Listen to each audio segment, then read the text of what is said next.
Day ಆಗಿರ್ಲಿ night ಆಗಿರ್ಲಿ ನಿಮ್ ಮನೆ ಯಾವಾಗ್ಲೂ ಬ್ರೈಟ್ ಆಗಿರ್ಲಿ. Oshima batteries and inverters. Grab the power.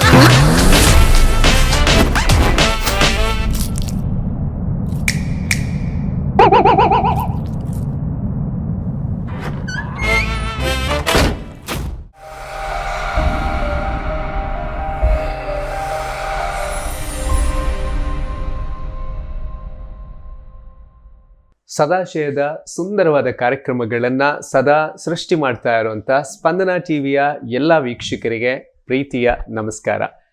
ವ್ಯಕ್ತಿ ಸಾಧನೆಯ ಮೂಲಕ ಶಕ್ತಿ ಆಗ್ತಾರೆ. ಅಂತಹ ಸಮಾಜದ ಶಕ್ತಿಗಳು ಬೇರೆ ಬೇರೆ ಕ್ಷೇತ್ರದಲ್ಲಿ ಸಾಧನೆಯ ಮೂಲಕ ಬೇರೆಯವರಿಗೆ ಸ್ಫೂರ್ತಿಯನ್ನು ನೀಡ್ತಾ ಇರುವಂಥ ಸಾಧಕರ ಕತೆ ಮೈ ಆಟೋಗ್ರಾಫ್. ನಾನು ನಿಮ್ಮ ನೆನಪಿನ ನಾವಿಕ ಪ್ರಸನ್ನ.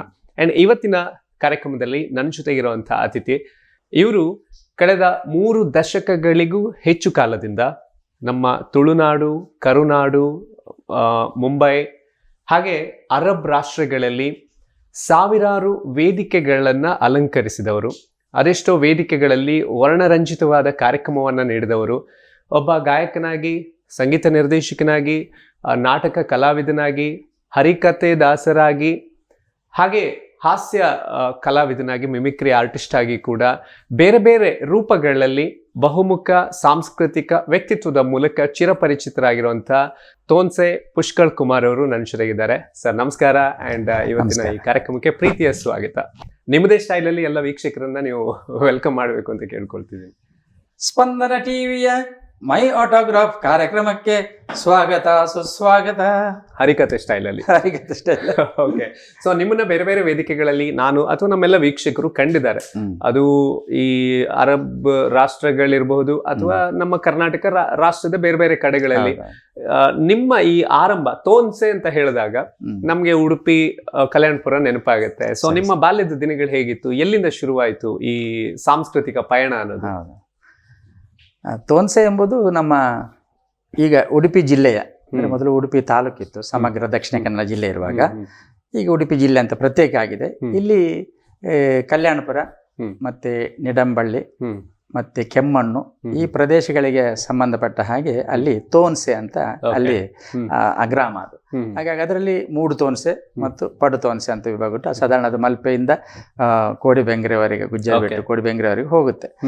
ಅಲ್ಲಿ ಮೂಡು ತೋನ್ಸೆಯಲ್ಲಿ ನಮ್ಮ ಮನೆ ಇದ್ದಂತ ಒಂದು ಸ್ಥಳ. ಸೊ ಆ ದಿನಗಳು ಈಗ ನಿಮ್ಮನ್ನ ಮಾತಾಡಿಸ್ತಾ ಹೋದಾಗ ನಿಮ್ಮ ಈ ಸಾಂಸ್ಕೃತಿಕ ಜರ್ನಿ ಸುಮಾರು 1980ರ ದಶಕದಲ್ಲಿ ಶುರುವಾಯಿತು. ಆಗೆಲ್ಲ ಈ ಮನೇಲಿ ಮಕ್ಕಳು ಈ ಯಕ್ಷಗಾನ, ನಾಟಕ ಇದೆಲ್ಲ ತುಂಬಾ ಕಡಿಮೆ ಮನೇಲಿ ಇಂಥ ಅವಕಾಶಗಳಿತ್ತು. ಸೊ ನಿಮ್ಗೆ ಹೇಗೆ ಪ್ರೇರೇಪಣೆ ಸಿಕ್ತು ಅಂತ ಈ ವಿಷಯದಲ್ಲಿ? ಆರಂಭ ಹೇಗೆ ಅಂತ ಹೇಳಿದ್ರೆ, ನಮ್ದು ಯಕ್ಷಗಾನದ ಮನೆ. ನಮ್ಮ ತಂದೆಯವರ ಅಣ್ಣಂದಿರು ಎಲ್ಲ ಯಕ್ಷಗಾನದ ಕಲಾವಿದರಾಗಿದ್ರು. ಹಾಗೆ ತಂದೆ ಯಕ್ಷಗಾನದ ಗುರುವಾಗಿಯೇ ಪ್ರಸಿದ್ಧರಾದವರು. ಸಂಚಾರ ಯಕ್ಷಗಾನ ಭಂಡಾರ ಅಂತ ಬಿರುದಾಂಕಿತರು, ಹಾಗೆ ರಾಷ್ಟ್ರ ಪ್ರಶಸ್ತಿ ವಿಜೇತ ಶಿಕ್ಷಕರು ಕೂಡ ಆಗಿಕೊಂಡು ಸಾಧಾರಣ ತೋನ್ಸೆ ಕಾಂತಪ್ಪ ಮಾಸ್ತರ್ ಅಂತ. ಹಾಗೆ ಅವರು ಯಕ್ಷಗಾನದ ಮನೆ ಆದ್ರಿಂದ ಅವರು ಸಾಕಷ್ಟು ಹವ್ಯಾಸಿ ಸಂಘಗಳಲ್ಲಿ ಉಡುಪಿ ಜಿಲ್ಲೆಯಲ್ಲಿ ಅವರಿಗೆ ಟೀಚರ್ ಆಗಿದ್ರು, ಗುರುಗಳಾಗಿದ್ರು. ಆ ಸಂದರ್ಭದಲ್ಲಿ ಮನೆಯ ಕಲೆ ಯಕ್ಷಗಾನ ಆಗಿತ್ತು. ನಮ್ಮ ಅಣ್ಣ ಭಾಗವತರಾಗಿ ತೋನ್ಸೆ ಜಯಂತ್ ಕುಮಾರ್ ಅಂತ, ಅವರು ಕೂಡ ಯಕ್ಷಗಾನದ ಸರ್ವಾಂಗ ಪ್ರವೀಣರು. ಈ ಕಾರಣದಿಂದ ನಾನು ಕೂಡ ಯಕ್ಷಗಾನ ಅಭ್ಯಾಸ ಮಾಡಿದೆ. ವಂಶ ಪಾರಂಪರ್ಯವಾಗಿ ಯಕ್ಷಗಾನ ರಕ್ತದಲ್ಲೇ ಬಂತು. ಹೌದು, ಅದರ ಯಕ್ಷಗಾನದ ಹಾಡುಗಾರಿಕೆ ಇರ್ಬೋದು, ನೃತ್ಯ ಇರ್ಬೋದು, ಮೃದಂಗ, ಚೆಂಡೆ ಎಲ್ಲ ಸರ್ವಾಂಗಗಳನ್ನು ನಾನು ಅಭ್ಯಾಸ ಮಾಡಿದ್ದೇನೆ. ಅದರಲ್ಲಿ ಪ್ರಯೋಗ ಪ್ರದರ್ಶನಗಳನ್ನು ಕೂಡ ನೀಡಿಕೊಂಡು ಬಂದೆ ಮೊದಲಿಗೆ. ಆ ನಂತರದಲ್ಲಿ ನಮ್ಗೆ ಈ ಉಳಿದಂತ ಕಲೆಗಳ ಮೇಲೆ ಹೆಚ್ಚು ಒಂದು ಆಸಕ್ತಿ ಬಂದೇ ಬರ್ತದೆ. ಅದು ಸುಗಮ ಸಂಗೀತ ಇರ್ಬೋದು, ಮತ್ತೆ ಇತರ ಶಾಸ್ತ್ರೀಯ ಸಂಗೀತ ಇರ್ಬೋದು, ಆಮೇಲೆ ನಾಟಕ, ರಂಗಭೂಮಿಗೆ ಸಂಬಂಧಪಟ್ಟ ನಾಟಕ ಕಲೆ ಇರ್ಬೋದು. ಇದರಲ್ಲೆಲ್ಲ ನಮಗೆ ಆಸಕ್ತಿ ಹುಟ್ಟಿ ಅದನ್ನೆಲ್ಲ, ಅದಕ್ಕೆ ಮೂಲ ಕಾರಣ ಏನಂತ ಹೇಳಿದ್ರೆ, ಇನ್ನೊಂದು ಪ್ರೇರೇಪಣೆ ಏನಂದ್ರೆ, ಒಂದು ಊರಿನಲ್ಲಿ ಒಂದು ಯುವ ಜನರಲ್ಲಿ ಒಂದು ಆಸಕ್ತಿ ಇದ್ದಾಗ ಅಲ್ಲಿ ಒಂದು ಭಜನಾ ಮಂದಿರ ಇರ್ತದೆ ಊರಿನಲ್ಲಿ. ನಮ್ಮಲ್ಲಿ ಭಗವತಿ ಭಜನಾ ತುಂಬಾ ಜಾಸ್ತಿ ಭಗವತಿ ಭಜನಾ ಮಂದಿರ ಅಂತೇಳಿ ನಮ್ಮ ನೆಜಾರ್ನಲ್ಲಿ ಇತ್ತು, ನಮ್ಮ ಸಮಾಜದ್ದೇ. ಆಮೇಲೆ ಗುಡಿಯಾಮಿನಲ್ಲಿ ಶ್ರೀ ಮಹಾಮಾರಿಕಾಂಬ ಭಜನಾ ಮಂದಿರ ಅಂತ ಇತ್ತು, ಈಗ ದೊಡ್ಡ ದೇವಸ್ಥಾನ ಆಗಿದೆ ಅದು. ಈ ಭಜನಾ ಮಂದಿರಗಳಲ್ಲಿ ನಾವೆಲ್ಲ ಕೆಲಸ ಮಾಡ್ತಾ ಹೋಗುವಾಗ ಅದು ತನ್ನಿಂದ ತಾನಾಗಿ ಸಂಗೀತ ಕಲೆ ಅಥವಾ ಉಳಿದಂತ ಸಾಂಸ್ಕೃತಿಕ ಕಲೆಗೆ ಒಂದು ಒಳ್ಳೆಯ ವೇದಿಕೆ ಆಗಿರ್ತದೆ. ಆಮೇಲೆ ತೋನ್ಸೆ ಯುವಕ ಮಂಡಲ ಅಂತ ಅದೊಂದಿತ್ತು, ಅದರಲ್ಲಿ ಕೂಡ ನಾವು ಸಕ್ರಿಯ ಅದರಲ್ಲಿ ಕೂಡ ನಾವು ಇರುವಾಗ ಅದು ಕೂಡ ವಿಸ್ತೃತವಾದಂತಕ್ಕಂಥ ಯುವಜನ ಮೇಳಗಳನ್ನೆಲ್ಲ ಸರ್ಕಾರದವರೇ ನಡೆಸುವುದರಿಂದ ಅದು ಸಾಧಾರಣ ರಾಜ್ಯ ಮಟ್ಟದವರೆಗೆ ನಮ್ಮ ಪ್ರತಿಭೆಯನ್ನು ತರುವಂತ ಒಂದು ವೇದಿಕೆ ಆಯ್ತು, ಅದು ಪ್ಲಾಟ್ಫಾರ್ಮ್ ಆಯ್ತು ನಮ್ಗೆ. ಸೊ ಈಗ ತಂದೆ ಅಥವಾ ಮನೆಯವರೆಲ್ಲ ಯಕ್ಷಗಾನದಲ್ಲೇ ಇದ್ರು, ಯಕ್ಷಗಾನದಲ್ಲಿ ಜಾಸ್ತಿ ಅನ್ನೋದಕ್ಕಿಂತ ಈ ಬೇರೆ ಬೇರೆ ಕ್ಷೇತ್ರಗಳಲ್ಲಿ ತಮ್ಮನ್ನ ತೊಡಗಿಸಿಕೊಂಡ್ರು. ಅದರಲ್ಲೂ ಕೂಡ ಹರಿಕತೆ ಅಂತ ಹೇಳುವಂತದ್ದು ಆ ಒಂದು ಪೀಳಿಗೆ ಇತ್ತೀಚಿನ ದಿನಗಳಲ್ಲಿ ತುಂಬಾ ಕಡಿಮೆ ಆಗ್ತಿದೆ. ನೀವೆಲ್ಲ ಒಂದ್ ಕಡೆ ಅದನ್ನು ಉಳಿಸ್ತಿದ್ದೀರಿ, ಬೆಳೆಸ್ತಿದ್ದೀರಿ. ಸೊ ಈ ಹರಿಕತೆ ಆಸಕ್ತಿ ಹೇಗೆ ಶುರುವಾಯ್ತು? ಅದಂತ ಹೇಳಿದ್ರೆ ಸುಗಮ ಸಂಗೀತಗಳನ್ನು ಮತ್ತೆ ನಾಟಕದ ರಂಗಗೀತೆಗಳ ಒಂದು ಸಂಗೀತವನ್ನೆಲ್ಲ ನಾವು ಬೆಳೆಸ್ಕೊಂಡಿತ್ತು ಮೊದಲು. ಅಂದ್ರೆ ಅಲ್ಲಿ ನಾವು ವಿಜಯಕುಮಾರ್ ಶೆಟ್ಟಿ ಕೆಮ್ಮಣ್ಣವರು ನಾಟಕಕಾರರಾಗಿದ್ರು, ಈಗ ಕಲಾ ಜಗತ್ತು ಮುಂಬೈ ನಡೆಸ್ತಾ ಇದ್ದಾರೆ. ಆಮೇಲೆ ರಾಜ್ಬಿ ತೋನ್ಸೆ ಅಂತ ನಾಟಕಕಾರಿದ್ರು, ಅವರ ಮೂಲಕ ನಾಟಕದ ಸಾಹಿತ್ಯ, ನಾಟಕದ ಸಂಗೀತ ಮತ್ತು ಸಾಧಾರಣ ಮಟ್ಟಿಗೆ ಕೋಟದಿಂದ ಸಾಧಾರಣ ಕಾಪುನವರೆಗೆ ಉಡುಪಿ ಜಿಲ್ಲೆಯಲ್ಲಿ ನಾವೆಲ್ಲ ಎಲ್ಲ ಸ್ಕೂಲ್ ಡೇಗೆ ನಾವು ಬೇಕಾದವ್ರೆ. ಹೌದು, ಎಲ್ಲ ಶಾಲೆ ಸ್ಕೂಲ್ ಡೇಗಳಿಗೆ ಒಂದು ಪ್ರಾರ್ಥನೆಯಿಂದ ಮಂಗಳದವರೆಗೆ ಸಂಯೋಜನೆ ಮಾಡಿ ಸಂಗೀತ ಕೊಡ್ತಾ ಬಂದವರು ನಾವು. ಆ ನೆಲೆಯಲ್ಲಿ ಸಂಗೀತದ ಈ ರಂಗ ಸಂಗೀತಗಳು ಬಹಳ ವಿಶೇಷವಾಗಿ ನಡೀತಿತ್ತು ಆ ಕಾಲದಲ್ಲಿ. ಮತ್ತೆ ಸ್ವತಂತ್ರವಾದಂತಹ ಸಂಗೀತ ತಂಡದಿಂದ ಮತ್ತೆ ನಾವು ಸಾಧಾರಣ ಕೊಡ್ತಾ ಆಮೇಲೆ ಒಂದು 2 ದಶಕದ ಹಿಂದೆ ನಾವು ತುಂಬಾ ಕೊಡ್ಲಿಕ್ಕೆ ಶುರು ಮಾಡಿತ್ತು. ಅದರಲ್ಲಿ ಒಂದು ಸಾಂಸ್ಕೃತಿಕ ಕಲೆ ಹರಿಕತೆ. ನೀವು ಕೇಳಿದ್ದೀಗ ಈ ಹರಿಕತೆ ಏನಂತ ಹೇಳಿದ್ರೆ ನಮ್ಮ ಊರಿನ ಭಜನಾ ಮಂದಿರಗಳಿಗೆ ಹರಿದಾಸರುಗಳು ಬರ್ತಾ ಇದ್ರು, ಗೊತ್ತಾಯ್ತಲ್ಲ. ಈಗ ಭಜನೆಗೆ ಒಂದು ಹಾರ್ಮೋನಿ ನುಡಿಸಬೇಕು, ಒಂದು ತಬಲ ನುಡಿಸಬೇಕು, ಸಾಧಾರಣ ಅದು ಸೇಮ್ ಕಲೆ. ಅದ್ರ ಜೊತೆಗೆ ಮಾತುಗಾರಿಕೆ ಇರುವಂತ ಕಲೆ ಅದು ಹರಿಕತೆ. ಹೌದು. ಈ ಹರಿಕತೆಗೆ ಶಂಕರನಾರಾಯಣ ಸ್ವಾಮಿಗಳು, ಅಂಬಾತಾನೆ ಮುದ್ದಾಡಿ, ರಾಮದಾಸ್ ಸ್ವಾಮಿಗಳು, ವಾಸುದೇವ ಸ್ವಾಮಿಗಳು ಇಂತಹ ಹರಿದಾಸರುಗಳೆಲ್ಲ ಬಂದು ನಮ್ಮೂರಿನಲ್ಲಿ ಕಾರ್ಯಕ್ರಮ ಕೊಡುವಾಗ ಅದನ್ನೆಲ್ಲ ನಾವು ನೋಡುವ. ಶ್ರೀಶದಾಸರು ಅಂತೇಳಿ ಈ ತರ ಇವರೆಲ್ಲ ಕೊಡುವಾಗ ಅದನ್ನು ನೋಡಿ ಕೇಳಿ ನಮ್ಗೆ ಅದರ ಪ್ರತಿಭೆ ಒಂದು ಪ್ರೇರೇಪಣೆ ಆಯ್ತು. ಮತ್ತೆ ಅವರಿಗೂ ಕೆಲವು ಹರಿದಾಸರುಗಳಿಗೆ ನಾವು ಹರಿಮೋನಿ ಸಾಥಿಯಾಗಿ ಕೂತ್ಕೊಳ್ಳುವಂತ ಅವಕಾಶ ಕೂಡ ಬಂದಿತ್ತು, ಅಂದ್ರೆ ಆಪತ್ಕಾಲದಲ್ಲಿ. ಅದೆಲ್ಲ ಏನಾಯ್ತು ಅಂತ ಹೇಳಿದ್ರೆ ಹರಿಕತೆ ಎಂಬ ಕಲೆ ಬಗ್ಗೆ ಒಂದು ಆಸಕ್ತಿ ಹುಟ್ಟಿ ಅದನ್ನು ಸ್ವತಃ ನಾವು ಯಾಕೆ ಮಾಡಬಾರ್ದು ಅಂತ ಹೇಳಿ ನಾವೇ ರಚನೆ ಮಾಡಿ ಮತ್ತೆ ಮುಂದೆ ಬಂದಾಗ ಅದನ್ನು ನಮಗೆ ಪುರಂದರದಾಸರು, ಕನಕದಾಸರು ಉಪಾಧಿಯಲ್ಲಿ ಇಡೀ ಜಗತ್ತನ್ನು ಪ್ರತಿಬಿಂಬಿಸಿದಂತ ಅಚ್ಯುತದಾಸರು ಮತ್ತೆ ಕೇಶವದಾಸರ ಕೃತಿಗಳೆಲ್ಲ ನಮಗೆ ಮತ್ತಷ್ಟು ಪುಷ್ಟಿಯನ್ನು ಕೊಟ್ಟಿದೆ ಹರಿಕಥಾ ಕಲೆ. ಸೊ ಈ ಹರಿಕತೆ ಅಂತ ಹೇಳಿದಾಗ ಅಥವಾ ಒಂದು ವೇದಿಕೆ ಕಾರ್ಯಕ್ರಮ ಅಂದಾಗ ನಾವು ಜೀವನದಲ್ಲಿ ಬೇರೆ ಬೇರೆ ಹಂತಗಳಲ್ಲಿ ಬೇರೆ ಬೇರೆ ವೇದಿಕೆ, ಬೇರೆ ಬೇರೆ ಊರುಗಳಲ್ಲಿ ಕಾರ್ಯಕ್ರಮ ಕೊಟ್ಟಿರ್ಬಹುದು, ನೀವು ಕೊಟ್ಟಿದ್ದೀರಾ. ಆದ್ರೆ ಎಲ್ಲೋ ಒಂದ್ ಕಡೆ ಮೊಟ್ಟ ಮೊದಲು ಅನ್ನೋದು ಬಹಳ ಸವಿ ನೆನಪಾಗಿರುತ್ತೆ. ಸೊ ಆ ದಿನಗಳು ಫಸ್ಟ್ ಟೈಮ್ ಒಂದು ವೇದಿಕೆಯಲ್ಲಿ ಹೋಗಿ ಒಂದು ಕಾರ್ಯಕ್ರಮ ಕೊಟ್ಟಾಗ, ನಿಮ್ಮದೇ ಸಂಘದ ಕಾರ್ಯಕ್ರಮ ಅಲ್ಲ, ಹೊರಗಡೆ ಎಲ್ಲ ಹೋದಾಗ ಒಂದು ಪೇಮೆಂಟ್ ನನಗೆ ಇವತ್ತು ಸಿಕ್ತು, ನನ್ನ ಕಲೆಗೆ ಒಂದು ಇಷ್ಟು ಸಿಕ್ತು ಅನ್ನುವಂಥದ್ದು ಒಂದು ಎಕ್ಸ್ಪೀರಿಯನ್ಸ್ ನಿಮ್ಗೆ ಫಸ್ಟ್ ಟೈಮ್ ನೆನಪಿದೆಯಾ?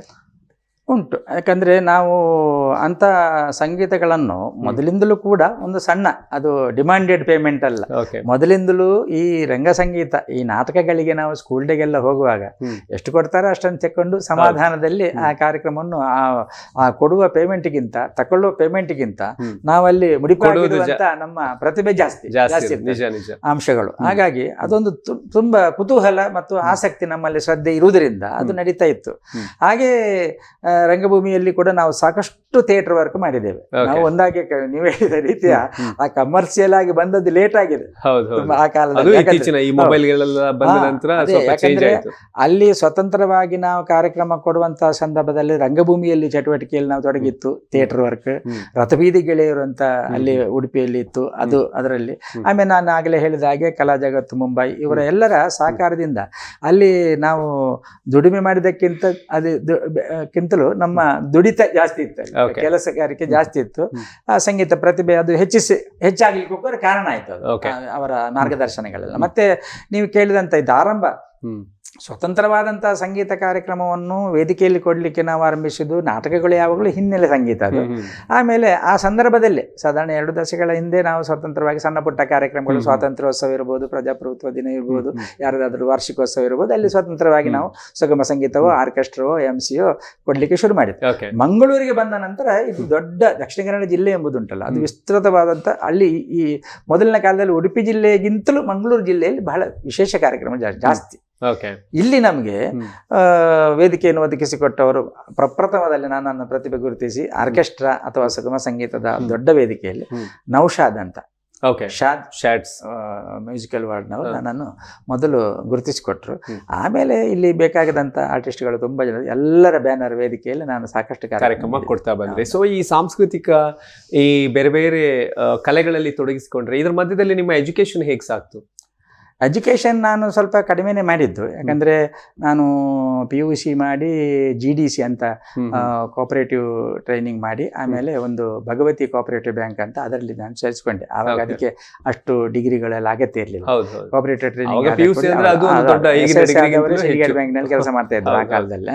ಹಾಗಾಗಿ ಆ ಕಾಲದಲ್ಲಿ ನಾವು ಆ ಥರದಲ್ಲಿ ಜಾಬ್ಗೆ ಸೇರಿದ ನಂತರ ವರ್ಕ್ ಮತ್ತೆ ಇದನ್ನ ಎರಡು ಒಟ್ಟಿಗೆ ಜೊತೆಗೆ ಕೊಂಡೋಗ್ತಾ ಇತ್ತು. ಸೊ ಎಲ್ಲೊಂದು ಕಡೆ ನಾವು ಒಂದು ಕಂಪನಿಯಲ್ಲಿ ಕೆಲಸ ಮಾಡ್ತಾ ಇರಬೇಕಾದ್ರೆ ನಾನು ಸಂಗೀತ ಕಲಿತೆ, ಹಾಡ್ತಾ ಇದ್ದೆ, ಆದ್ರೆ ಒಂದು ಕಾರ್ಪೊರೇಟ್ ಕಂಪನಿ ಅಥವಾ ಯಾವುದೋ ಒಂದು ಕಂಪನಿ ಕೆಲ್ಸಕ್ಕೆ ಹೋದ ನಂತರ ನನ್ನ ಬೇರೆ ಈ ಕಲ್ಚರಲ್ ಇದಕ್ಕೆ ಸಂಬಂಧಪಟ್ಟಿರೋದು ಎಲ್ಲ ಮರ್ತು ಬಿಡ್ತೀನಿ. ನಾನು ಕೆಲಸದಲ್ಲೇ ಫೋಕಸ್ ಮಾಡಿ ಮುಂದುವರಿತೆ. ಹೆಚ್ಚಿನವರ ಕಥೆ ಇದೆ.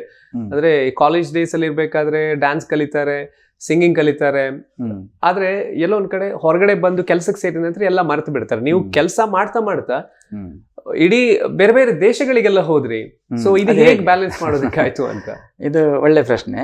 ಯಾಕಂತ ಹೇಳಿದ್ರೆ ನಾವು ಒಂದು ಲೆಕ್ಕದಲ್ಲಿ ಈ ತರ ಒಂದು ವೃತ್ತಿಯನ್ನು ಮಾಡಿಕೊಂಡು ಪ್ರವೃತ್ತಿಯಲ್ಲಿ ಸಾಂಸ್ಕೃತಿಕ ಕಲೆಯನ್ನು ಇಟ್ಕೊಂಡವರು ಹವ್ಯಾಸಿ ಕಲಾವಿದರು ಅಂತ ಹೇಳೋದುಂಟು. ಆದ್ರೆ ನಮ್ಮಲ್ಲಿರ್ತಕ್ಕಂಥ ಪ್ರತಿಭೆಯನ್ನು ಗುರುತಿಸಿದಾಗ ನಾವು ಒಂದು ಅರ್ಥದಲ್ಲಿ ವೃತ್ತಿಪರ ಕಲಾವಿದರಾಗಿಯೇ ಅವರಿಗೆ ಕಾರ್ಯಕ್ರಮ ಕೊಡುವ ರೀತಿಯಲ್ಲಿ ಇತ್ತು. ಅದೇನೋ ದೇವರ ಅನುಗ್ರಹ ಮತ್ತು ಹಿರಿಯರ ಆಶೀರ್ವಾದ ಮತ್ತು ನಮ್ಗೆ ನಾವು ಡಿಸ್ಕಸ್ ಮಾಡುವಂತ ಮಾರ್ಗದರ್ಶಕರ ಒಂದು ವಿಶೇಷವಾದಂತ ನಮ್ಗೆ ಕೊಡುಗೆ ಇದ್ದದ್ರಿಂದ ಹಾಗಾಗಿ ನಾವು ವೃತ್ತಿಪರ ಕಲಾವಿದರಾಗಿ ನಾವು ಇಂಥ ಸಾಂಸ್ಕೃತಿಕ ರಂಗದಲ್ಲಿ ಬೆಳ್ಕೊಂಡು ಬಂತು. ಈ ನಮ್ಮ ವೃತ್ತಿಯಲ್ಲಿ ಭಗವತಿ ಕೋಆಪರೇಟಿವ್ ಬ್ಯಾಂಕ್ನಲ್ಲಿ ನಾನು ಕ್ಲಾರ್ಕ್ ಆಗಿ ಸೇರಿ ಆಮೇಲೆ ಆಫೀಸರ್ ಆಗಿ ಆಮೇಲೆ ಮ್ಯಾನೇಜರ್ ಆಗಿ 30 ವರ್ಷ ಸರ್ವಿಸ್ ಭಗವತಿ ಕೋಆಪರೇಟಿವ್ ಬ್ಯಾಂಕ್ ನಿವೃತ್ತಿ ಆಯ್ದವನು. ಆದ್ರೆ ಇಲ್ಲಿ ನಿಜವಾಗಿ ಕೂಡ ಕಷ್ಟ ಆಗಿತ್ತು. ಯಾಕಂದ್ರೆ ನಮಗೆ ಒಂದು ಮುಂಬೈಯಲ್ಲಿ ಅಥವಾ ಡೆಲ್ಲಿಯಲ್ಲಿ ಮತ್ತೆ ನಮಗೆ ಚೆನ್ನೈಯಲ್ಲಿಯ ಅಥವಾ ಗಲ್ಫ್ ರಾಷ್ಟ್ರದಲ್ಲಿಯ ನಮಗೆಲ್ಲ ಒಂದು ವರ್ಷಕ್ಕೊಂದು 4 ಕರೆ 5 ಕರೆ ಬರ್ಬೋದು. ಬನ್ನಿ ಬನ್ನಿ, ಬೇರೆ ಬೇರೆ ತಂಡಗಳು ನಮ್ಮನ್ನು ಕರಿಬಹುದು, ನಾವು ಸ್ವತಂತ್ರವಾಗಿ ಹೋಗ್ಬೋದು. ಆದರೆ ಅದನ್ನು ಅಷ್ಟು ಸಕ್ರಿಯವಾಗಿ ನಮಗೆ ಕೊಡ್ಲಿಕ್ಕೆ ಆಗ್ತಿರ್ಲಿಲ್ಲ ವೃತ್ತಿ ಸಂಸ್ಥೆಯಲ್ಲಿ ಇರುವಾಗ. ಯಾಕಂದ್ರೆ ನಾವು ಒಂದು 4 ಸರ್ತಿ ಕರೆದ್ರೆ 2ಕ್ಕೆ ಬರ್ಬೋದು, ಒತ್ತಡ ಇರ್ತದೆ. ಹಾಗಾಗಿ ಮತ್ತೆ ಈ ಈಗ 4 ಕಾರ್ಯಕ್ರಮದಲ್ಲಿ 2 ಕಾರ್ಯಕ್ರಮದಲ್ಲಿ ಭಾಗವಹಿಸುವುದಾದ್ರೂ ಪರೋಕ್ಷವಾಗಿ ಸಂಸ್ಥೆಯ ಸಹಕಾರ ಬೇಕು. ಆಗ ಅಧ್ಯಕ್ಷರಾಗಿದ್ದಂತ ಜೆ ಜಗನ್ನಾಥರು ಅದನ್ನು ಅರಿತು ನಮಗೆ ಪರೋಕ್ಷವಾದಂತ ಸಹಕಾರ ಕೊಟ್ಟದ್ರಿಂದ ಭಗವತಿ ಕೋಆಪರೇಟಿವ್ ಬ್ಯಾಂಕ್ನಲ್ಲಿ ನಾನು ನಿವೃತ್ತಿ ಆಗುವಂತ ಹೊತ್ತಿನವರೆಗೂ ಕೂಡ ಚಟುವಟಿಕೆ ಮಾಡ್ತಾ ಇದ್ದೆ. ಸೊ ಎಲ್ಲೋ ಒಂದು ಕಡೆ ಇದನ್ನ ನೋಡಿದಾಗ ಈ ಕ್ರಿಕೆಟ್ ಪ್ಲೇಯರ್ಸ್ ಈಗ ಒಂದು ಅಥವಾ ಒಬ್ಬ ಸ್ಪೋರ್ಟ್ಸ್ ಮ್ಯಾನ್ ಯಾವುದೇ ಸ್ಪೋರ್ಟ್ಸ್ ಇವೆಂಟ್ ಅಲ್ಲಿ ಇರ್ಬೋದು, ಅವರು ಸ್ವಲ್ಪ ಹೆಸರು ಮಾಡಿದ ಕೂಡಲೇ ಅವರು ಒಂದು ಕಂಪನಿ ಅಲ್ಲಿ ಅವರಿಗೆ ಕೆಲಸ ಸಿಗತ್ತೆ. ಬಟ್ ಕೆಲಸಕ್ಕೆ ಅವ್ರ ಆಫೀಸಿಗೆ ಹೋಗ್ಬೇಕು ಅಂತಿರಲ್ಲ, ಸ್ಯಾಲ್ರಿ ಬರ್ತಾ ಇರುತ್ತೆ. ಯಾಕಂತ ಹೇಳಿದ್ರೆ ಆ ಸಂಸ್ಥೆಗೆ ಒಂದು ಪ್ರತಿಷ್ಠೆ, ಹೆಮ್ಮೆ. ಈ ವಿರಾಟ್ ಕೊಹ್ಲಿ ನಮ್ಮ ಕಂಪನಿಯಲ್ಲಿ ಕೆಲಸ ಮಾಡಿ ನಮ್ಮ ಎಂಪ್ಲಾಯಿ ಅಂತ ಹೇಳ್ಕೊಳ್ಳೋದಕ್ಕೆ ಕೆಲಸ ಮಾಡ್ಬೇಕು ಅಂದ್ರೆ ಬಹುಶಃ ಎಲ್ಲೋ ಒಂದು ಕಡೆ ನಿಮ್ಮ ಸಂಸ್ಥೆ ಕೂಡ ನಿಮ್ಮನ್ನ ಸೆಲೆಬ್ರಿಟಿ ತರ, ಅಂದ್ರೆ ನಿಮ್ಮಲ್ಲಿರುವ ಕಲೆಗೆ ಗೌರವ. ಆದ್ರೆ ತುಂಬಾ ಕಡಿಮೆ ಸಂಸ್ಥೆಗಳಲ್ಲಿ ಒಬ್ಬ ಕಲಾವಿದನಿಗೆ ಈ ತರ ಒಂದು ಅವಕಾಶಗಳನ್ನ ಬೇರೆ ಬೇರೆ ವೇದಿಕೆಗಳಲ್ಲಿ ಹೋಗೋದಕ್ಕೆ ಅವರ ಸಪೋರ್ಟ್ ಇಂದ ಸಾಧ್ಯ ಆಯ್ತು. ಇನ್ನು ಈ ಬೇರೆ ಬೇರೆ ಕಾರ್ಯಕ್ರಮಗಳನ್ನ ಕೊಡ್ತಾ ಬಂದ್ರಿ. ಫಸ್ಟ್ ಟೈಮ್ ನೀವು ಇಲ್ಲಿಂದ ಗಲ್ಫಿಗೆ ಹೋದ್ರಿ, ಮೊದಲ ಎಕ್ಸ್ಪೀರಿಯನ್ಸ್ ಹೇಗಿತ್ತು?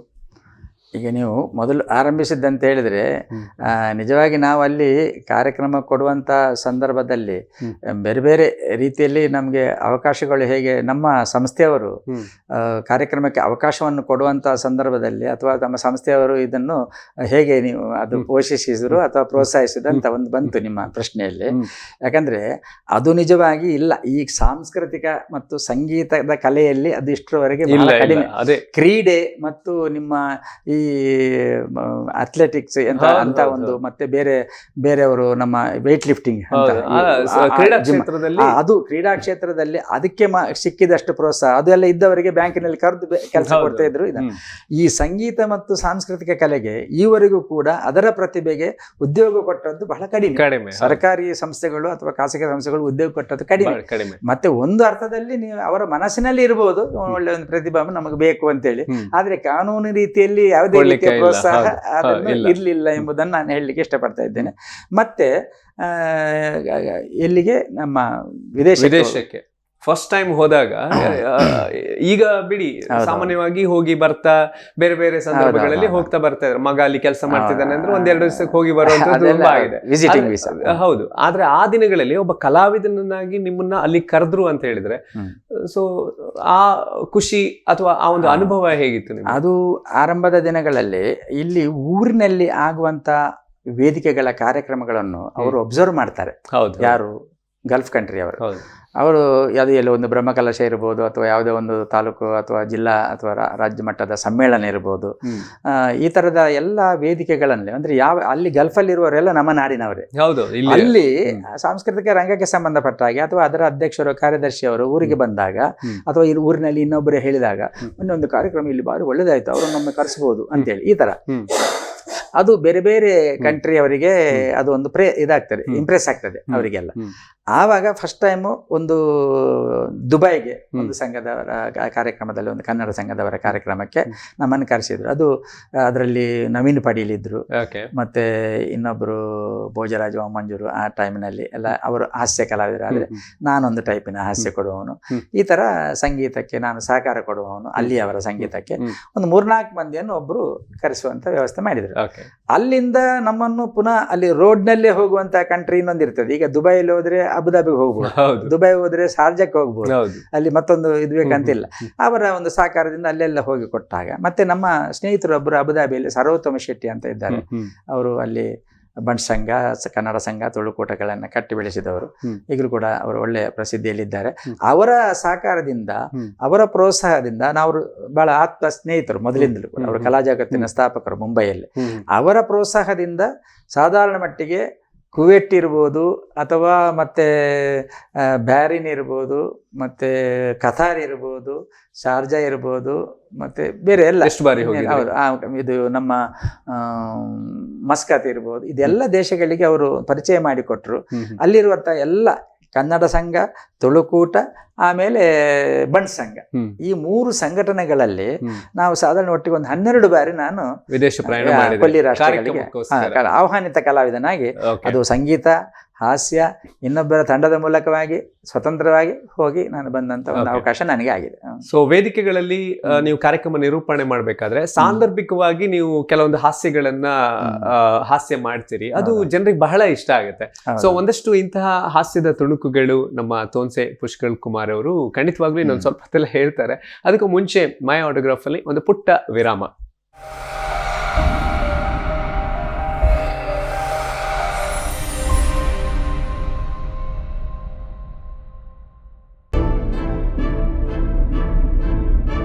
ಕೆಲವು ಹೆಮ್ಮೆಯ ಪದಗಳಿಗೂ ಮೀರಿತು.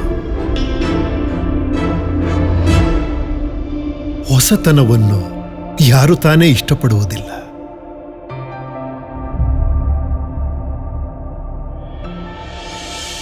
ನೀವು ನಡೆದಾಡುವ ದಾರಿ ನಿಮಗೆ ಆನಂದವನ್ನು ತಂದಾಗ, ದೈನಂದಿನ ಕ್ರಿಯಾಶೀಲ ಜೀವನಕ್ಕಾಗಿ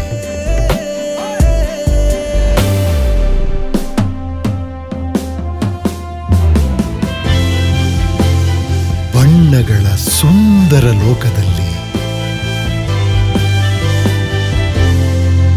ನಮ್ಮ ಜೀವನದ ಕೆಲವು ಸಂಬಂಧಗಳು ಮಾತ್ರ ಯಾವಾಗ್ಲೂ ಜೊತೆಲೇ ಇರುತ್ತೆ. ವಾಕ್ಮೆಟ್, ವಾಕ್ ವಿತ್ ಕಂಫರ್ಟ್.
ಡೇ ಆಗಿರ್ಲಿ ನೈಟ್ ಆಗಿರ್ಲಿ ನಿಮ್ ಮನೆ ಯಾವಾಗ್ಲೂ ಬ್ರೈಟ್ ಆಗಿರ್ಲಿ. Oshima batteries and inverters, grab the power.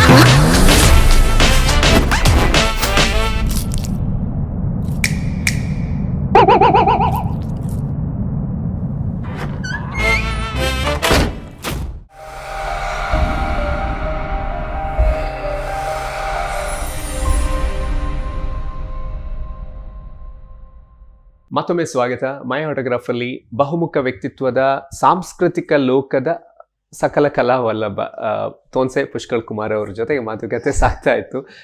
ಇನ್ನು ಈ ಹಾಸ್ಯ ಪ್ರಜ್ಞೆ ಅನ್ನೋದು, ಅದಕ್ಕೂ ಮುಂಚೆ ನಿಮ್ಮ ವೈಯಕ್ತಿಕ ಜೀವನದತ್ತ ಬಂದಾಗ ಬ್ಯಾಂಕಲ್ಲಿ ಕೆಲಸ ಮಾಡ್ತಿದ್ರಿ, ಸಂಜೆ ಪ್ರೋಗ್ರಾಮಿಗೆ ಹೋಗ್ತಿದ್ರಿ. ಈ ಚೌತಿ ನವರಾತ್ರಿ ಇದೆಲ್ಲ ಬಂದಾಗ ಅಥವಾ ಈ ಹಬ್ಬ ಜಾತ್ರೆಗಳೆಲ್ಲ ಇರ್ಬೇಕಾದ್ರೆ ಬಹುಶಃ ನೀವು ಬೆಳಿಗ್ಗೆ ಮನೆ ಬಿಟ್ರೆ ರಾತ್ರಿ ಮಧ್ಯರಾತ್ರಿ ಮನೆ ಬರ್ತಿದ್ರೇನೋ. ಆ ಸಂದರ್ಭದಲ್ಲಿ ಯಾವತ್ತಾದ್ರೂ ನಿಮ್ಮ ಮನೆಯವರು ಎಂತ ಮಾರೆ ಒಂದ್ ದಿವ್ಸ ಮನೇಲಿ ಇರುದಿಲ್ಲ ಆ ತರದ ಪ್ರಶ್ನೆಗಳು ಬರ್ಲಿಲ್ವಾ ಯಾವತ್ತು? ಅಂದ್ರೆ ಹೇಗಿತ್ತು ಸಪೋರ್ಟ್? ನಮ್ಮ ಮನೆಯಲ್ಲಿ ನನ್ನ ಧರ್ಮಪತ್ನಿ ಶ್ರೀಮತಿ ರೇಷ್ಮಾ ಕಿರಣ್ ಅಂತ, ಅವಳದ್ದು ಮೊದಲಿಂದಲೂ ಕೂಡ ಅದು ಅವರಿಗೆ ಮದುವೆ ಆಗುವಾಗಲೇ ಗೊತ್ತಿತ್ತು ನಾನೊಬ್ಬ ಕಲಾವಿದ ಅಂತೇಳಿ. ಹಾಗಾಗಿ ಅದಕ್ಕೆ ಬೇಕಾದಂತ ಒಂದು ಪೋಷಣೆಯ ಮನೋಭಾವನೆ ಅವರಲ್ಲಿ ಇರಬೇಕು. ಅದೇ ಪೋಷಣೆಯನ್ನು ಒಂದು ರೀತಿಯ ಪ್ರೋತ್ಸಾಹವನ್ನು ಕೊಟ್ಟುಕೊಂಡು ಬಂದಿದ್ದಾರೆ ಅವರು. ರೇಷ್ಮಾ ಅವರು ಏನು ಗಡಿಬಿಡಿ ಮಾಡದೆ ನನಗೆ ನನ್ನ ವೈವಿಧ್ಯ ಕಲೆಗಳಿಗೆ ಸಂಬಂಧಪಟ್ಟ ಎಷ್ಟು ರಾತ್ರಿ ಬಂದ್ರು, ನಾನು ಕಲಾವಿದನಾಗಿ ಮನೆಗೆ ಬೇಗ ಬಂದ್ರೆ ಅವರಿಗೆ ಆಶ್ಚರ್ಯ ಆಗುತ್ತೆ. ಏನು ಬಂದಿರಿ ಅಂತ, ಹುಷಾರಿಲ್ವಾ ಅಂತ. ಬೇಗ ಬಂದ್ರೆ ಆಶ್ಚರ್ಯವಾಗಿ ಹುಷಾರಿಲ್ವಾ ಕೇಳ್ತಾರೆ. 11 ಗಂಟೆ 12 ಗಂಟೆ 1 ಗಂಟೆ ಬಂದ್ರೆ ಖುಷಿ ಆಗ್ತದೆ, ಯಾಕಂದ್ರೆ ಸಂಪಾದನೆ ಮಾಡ್ಕೊಂಡು ಬಂದಿದ್ದಾರೆ ಅಂತ ಅಲ್ವಾ. ಹಾಗಾಗಿ ಈ ರೀತಿಯ ಒಂದು ಪ್ರತ್ಯಕ್ಷ ಮತ್ತು ಪರೋಕ್ಷವಾದಂತಹ ಪ್ರೋತ್ಸಾಹ ಮನಸ್ಸಿನಲ್ಲಿ ಅಂತರಂಗ ಪೂರ್ಣವಾಗಿ, ಮತ್ತೆ ನನಗೆ ಯಾವುದು ಬೇಕಾ, ಯಾವ ಕಲೆಗೆ, ಈಗ ನಮ್ಮಲ್ಲಿ ನಾವು ವಾಚನ ಪ್ರವಚನ ಮಾಡ್ತೇನೆ, ಅದಕ್ಕೊಂದು ಡ್ರೆಸ್ ಕೋಡ್ ಬೇರೆ, ಹರಿಕಥೆ ಮಾಡ್ತೇನೆ ಅದರ ಡ್ರೆಸ್ ಕೋಡ್ ಬೇರೆ, ನಿರೂಪಣೆ ಮಾಡ್ತೇನೆ ಅದರ ಡ್ರೆಸ್ ಕೋಡ್ ಬೇರೆ, ಆರ್ಕೆಸ್ಟ್ರಾ, ಇದೆಲ್ಲ ಡ್ರೆಸ್ ಕೋಡ್ಗಳು, ಅದಕ್ಕೆ ಸಂಬಂಧಪಟ್ಟ ಪುಸ್ತಕಗಳನ್ನು ಎಲ್ಲ ಸಮಯೋಚಿತವಾಗಿ ತಯಾರು ಮಾಡಿಕೊಡುವಷ್ಟು ಬಹಳ ಒಳ್ಳೆ ಈವರೆಗೆ ಕೂಡ.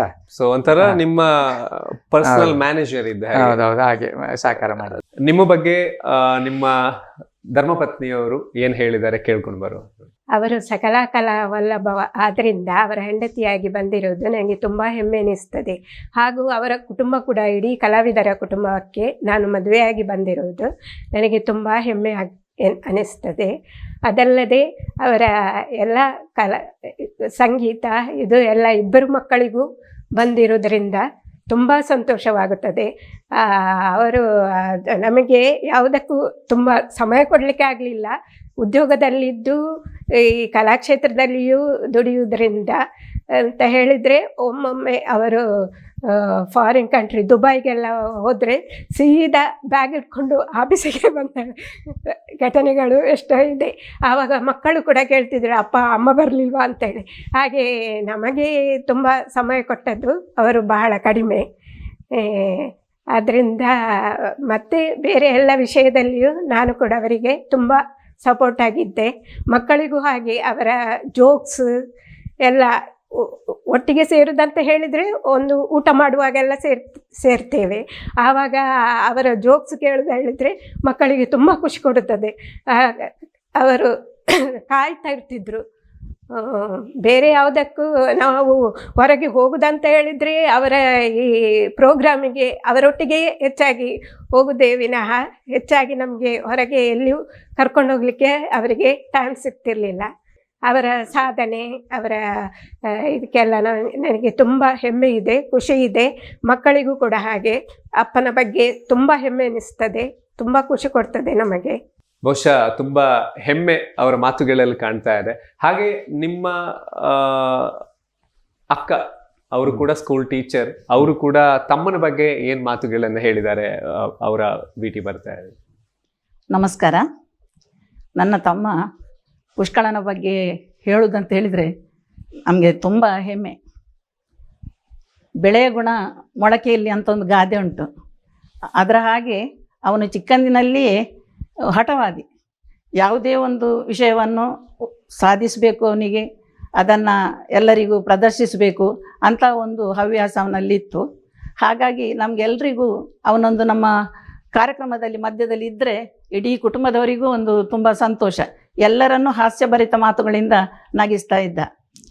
ಅವನಿಗೆ ಎಲ್ಲ ರಂಗಗಳಲ್ಲಿ ಕೂಡ ಒಂದು ಆಸಕ್ತಿ ಇದ್ದುದರಿಂದ ನಾನು ಎಣಿಸಿದ್ದೆ ನಾನು ಏನಂತ ಹೇಳಿದರೆ, ಮುಂದೊಂದು ದಿನ ಇವನು ಒಳ್ಳೆಯ ಒಬ್ಬ ಕಲಾವಿದ ಆಗ್ತಾನೆ ಅಂತ. ನನ್ನ ಅನಿಸಿಕೆ ಅದು ಈಗ ನಿಜ ಆಗಿದೆ ಅಂಥೇಳಿ ನನಗೆ ತುಂಬ ಸಂತೋಷ ಆಗ್ತದೆ. ಇನ್ನು ಎಲ್ಲ ರಂಗದಲ್ಲಿಯೂ ಅವನು ಮುಂದೆ ಇದ್ದು ಈಗ ಒಂದು ಈ ಮಟ್ಟಕ್ಕೆ ಬಂದಿರುವುದು ನಮ್ಮ ಇಡೀ ಫ್ಯಾಮಿಲಿಗೆ ತುಂಬ ಸಂತೋಷ ಆಗಿದೆ. ಆಗಲೇ ಹೇಳಿದ್ದಾನೆ ಅವ, ನನ್ನ ಅಣ್ಣ ತೋನ್ಸೆ ಜಯಂತಕುಮಾರ್ ಅಂಥೇಳಿ, ಅವರು ಯಕ್ಷಗಾನದ ಒಂದು ಖ್ಯಾತ ಕಲಾವಿದರು.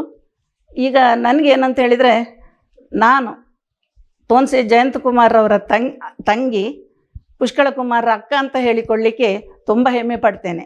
ಹಾಗೆ ಸಂತೋಷ ಆಗ್ತಾ ಇದೆ. ಇನ್ನು ಮಕ್ಕಳು, ನಿಮ್ಮ ಇಬ್ರು ಮಕ್ಕಳು, ಅದರಲ್ಲಿ ಒಬ್ರಂತೂ ನಮ್ಮದೇ ರೆಡ್ ಎಫ್ ಎಂ ಅಲ್ಲಿ ಸೌಂಡ್ ಇಂಜಿನಿಯರ್ ಆಗಿದ್ದಾರೆ. ಸೊ ಮಕ್ಕಳ ಜೊತೆಗೆ ಟೈಮ್ ಕಳೆಯೋದಕ್ಕೂ ಕೂಡ ನಿಮ್ಗೆ ಎಲ್ಲೋ ಒಂದ್ ಕಡೆ ಚೈಲ್ಡ್ಹುಡ್ ಅಲ್ಲಿ ಬಹಳ ಕಡಿಮೆ ಸಮಯ ಸಿಗ್ತಿತ್ತು. ಸೊ ಆ ವಿಷಯದಲ್ಲಿ ಹೇಗಿರ್ತಾ ಇದ್ರಿ? ಅಥವಾ ಮಕ್ಳು ಯಾವತ್ತಾದ್ರೂ ಹೇಳಿದಾರ, ಅಪ್ಪ ಯಾವಾಗ ನೋಡಿದ್ರು ಪ್ರೋಗ್ರಾಮ್ ಕೆಲಸ ಅಂತ ಹೋಗ್ತಿರ್ತಾರೆ?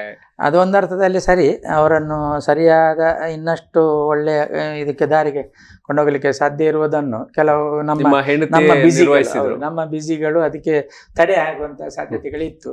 ಆದರೂ ಕೂಡ ಒಂದು ನಮ್ಮಿಂದ ಆದಷ್ಟು ಅದಕ್ಕೆ ಒಂದು ಅವಕಾಶವನ್ನು ಮಾಡಿಕೊಟ್ಟಿದ್ದೇವೆ. ಮತ್ತೆ ಸ್ವಲ್ಪ ಮೆಚೂರ್ಡ್ ಮನಸ್ಸು ಬಂದಾಗ ಅವರಾಗಿ ಸ್ವತಂತ್ರವಾಗಿ, ಈಗ ನನ್ನ ದೊಡ್ಡ ಮಗನು ಕೂಡ ಸ್ವಲ್ಪ ಗಿಟಾರ್ ಅಭ್ಯಾಸ ಮಾಡಿದ್ದಾನೆ, ಅದರ ಜೊತೆಗೆ ಸ್ವಂತ ಹಾಡ್ಲಿಕ್ಕೆ ಪ್ರಯತ್ನ ಪಟ್ಟಿದ್ದಾನೆ ದೊಡ್ಡ ಮಗ. ಮತ್ತೆ ವೃತ್ತಿಯಲ್ಲಿ ಅವನಿಗೆ ತುಂಬಾ ಇಂಟ್ರೆಸ್ಟ್, ಅವನು ಬೇಗ ವೃತ್ತಿಗೆ ಸೇರಿ ಅವನದಾದಂತ ದುಡಿಮೆ ಅಥವಾ ಯಾವುದೇ ಒಂದು ಇಂಟ್ರೆಸ್ಟ್, ಆ ಟ್ಯಾಲೆಂಟ್ ಅನ್ನು ಅದರ ಮೂಲಕ ಸಂಸ್ಥೆ ಮೂಲಕ ತೋರಿಸ್ಕೊಂಡಿದ್ದಾನೆ. ಈಗಲೂ ಕೂಡ ಹಾಡಬಲ್ಲ, ಒಳ್ಳೆಯ ಗಾಯಕ. ಆದ್ರೆ ಎರಡನೇವ ಸೃಜನ್ ಕುಮಾರ್ ತೋನ್ಸೆ, ಅವನು ಸ್ವಲ್ಪ ನನ್ನ ಜೊತೆಗೆ ನನ್ನ ಫಾಲೋವರ್ ಆಗಿದ್ದ, ನನ್ನ ಒಟ್ಟಿಗೆ ತಂಡದಲ್ಲಿ ಭಾಗವಹಿಸ್ಲಿಕ್ಕೆ ಬರ್ತಾ ಇದ್ದ. ಆಮೇಲೆ ಲಾವಣ್ಯ ಸುಧಾಕರ್ ಅಂತ ಅವರಿಂದ ಒಂದು ಶಾಸ್ತ್ರೀಯ ಸಂಗೀತ ಕಲಿತ. ಆಮೇಲೆ ಅದೇ ಮ್ಯೂಸಿಕ್ಕಿನ ಬಗ್ಗೆ ಕಂಪೋಸಿಂಗ್ ಆ್ಯಂಡ್ ಪ್ರೋಗ್ರಾಮಿಂಗ್ ಅಂತ ಅದರದ್ದೊಂದು ಪ್ರತ್ಯೇಕ ಟ್ರೈನಿಂಗ್ ಅನ್ನು ಮಾಡಿಕೊಂಡು ಭಾಳ ಒಳ್ಳೆ, ಅದರಲ್ಲೇ ಒಂದು ಒಳ್ಳೆ ಟ್ಯಾಲೆಂಟ್, ಹಾಡ್ತಾನೆ, ಒಳ್ಳೆ ಹಾಡ್ತಾನೆ, ಒಳ್ಳೆ ಕಂಪೋಸ್ ಮಾಡ್ತಾನೆ. ಈಗ ಚಲನಚಿತ್ರ, ಒಂದು ತುಳು ಚಲನಚಿತ್ರಕ್ಕೂ ಕೂಡ ಸಂಗೀತ ನೀಡೋದ್ರ ಮೂಲಕ ಪ್ರಸಿದ್ಧಿ ಬಂದಿದ್ದಾನೆ. ಮತ್ತೆ ರೆಡ್ ಎಫ್ ಎಮ್ಗೆ ಅದು ನಿಮ್ಮ ಮೂಲಕವೇ ಒಂದು ಪ್ರೋತ್ಸಾಹದಿಂದ ಅವನು ಅದರ ಎಷ್ಟು ಆರ್ಜೆಗಳಿಗೆಲ್ಲ ತುಂಬಾ ಏನೆಲ್ಲ ಬೇಕಾಗುತ್ತದೆ ಸ್ಮಾಲ್ ಒಳ್ಳೆ ಸಾಧನೆಯನ್ನ ಮಾಡಿದ್ದಾನೆ. ಮಾಡಿ ಈಗಲೂ ಕೂಡ ರೆಡ್ ಎಫ್ ಎಂ ಬೆಂಗಳೂರಿನಲ್ಲಿ ಈಗ ಉದ್ಯೋಗದಲ್ಲಿದ್ದಾನೆ. ಒಳ್ಳೆಯ ಸಂಗೀತ ಕ್ಷೇತ್ರದಲ್ಲೂ ಮುಂದುವರಿತಾ ಇದ್ದಾನೆ. Very nice. ನಿಮ್ಮದೇ ಒಂದು ಪರಂಪರೆಯನ್ನ ಅವರು ಮುಂದುವರಿಸ್ತಾ ಇದ್ದಾರೆ. ಇನ್ನು ಈ ವೇದಿಕೆಗಳಲ್ಲಿ ನಿಮ್ಮನ್ನ ಕಂಡಾಗ ನಿಮ್ಮಿಂದ ಜನರ ನಿರೀಕ್ಷೆಗಳು ಸಾಕಷ್ಟು ಇರುತ್ತೆ. ಅದ್ರಲ್ಲಿ ಒಂದು ಪುಷ್ಕಳ್ ಕುಮಾರ್ ಒಂದಷ್ಟು ಕಾಮಿಡಿ ಮಾಡ್ತಾರೆ, ಖುಷಿ ಆಗುತ್ತೆ. ಇಂಥ ಕೆಲವೊಂದು ಸಂದರ್ಭಗಳು ನೀವೇ ಸೃಷ್ಟಿ ಮಾಡಿರುವಂತ ಕೆಲವೊಂದು ಆ ಸಂದರ್ಭಕ್ಕೆ ಅನುಗುಣವಾಗಿ ಅದು ಹುಟ್ಕೊಳ್ತಾ, ಅಥವಾ ನೀವು ಅದನ್ನ ಮೊದಲೇ ಪ್ರಿಪೇರ್ ಆಗಿದ್ರ ಅಂತ ಕೆಲವೊಂದು ತುಣುಕುಗಳನ್ನ ಈಗ ಹೇಳೋದಾದ್ರೆ? ತುಣುಕು ಹೆಚ್ಚು ಹೇಳಲಿಕ್ಕೆ ನಿಮ್ಮಲ್ಲಿ ಈ ಕಾರ್ಯಕ್ರಮದ ಸಮಯ ಇರ್ಲಿಕ್ಕಿಲ್ಲ, ಒಂದೆರಡು. ಆದ್ರೂ ಕೂಡ ಯಾಕಂತ ಹೇಳಿದ್ರೆ ನಮಗೆ ಕೆಲವೆಲ್ಲ ಒಂದು ವಿಚಾರಗಳು ಕಿವಿಗೆ ಬೀಳ್ತದೆ.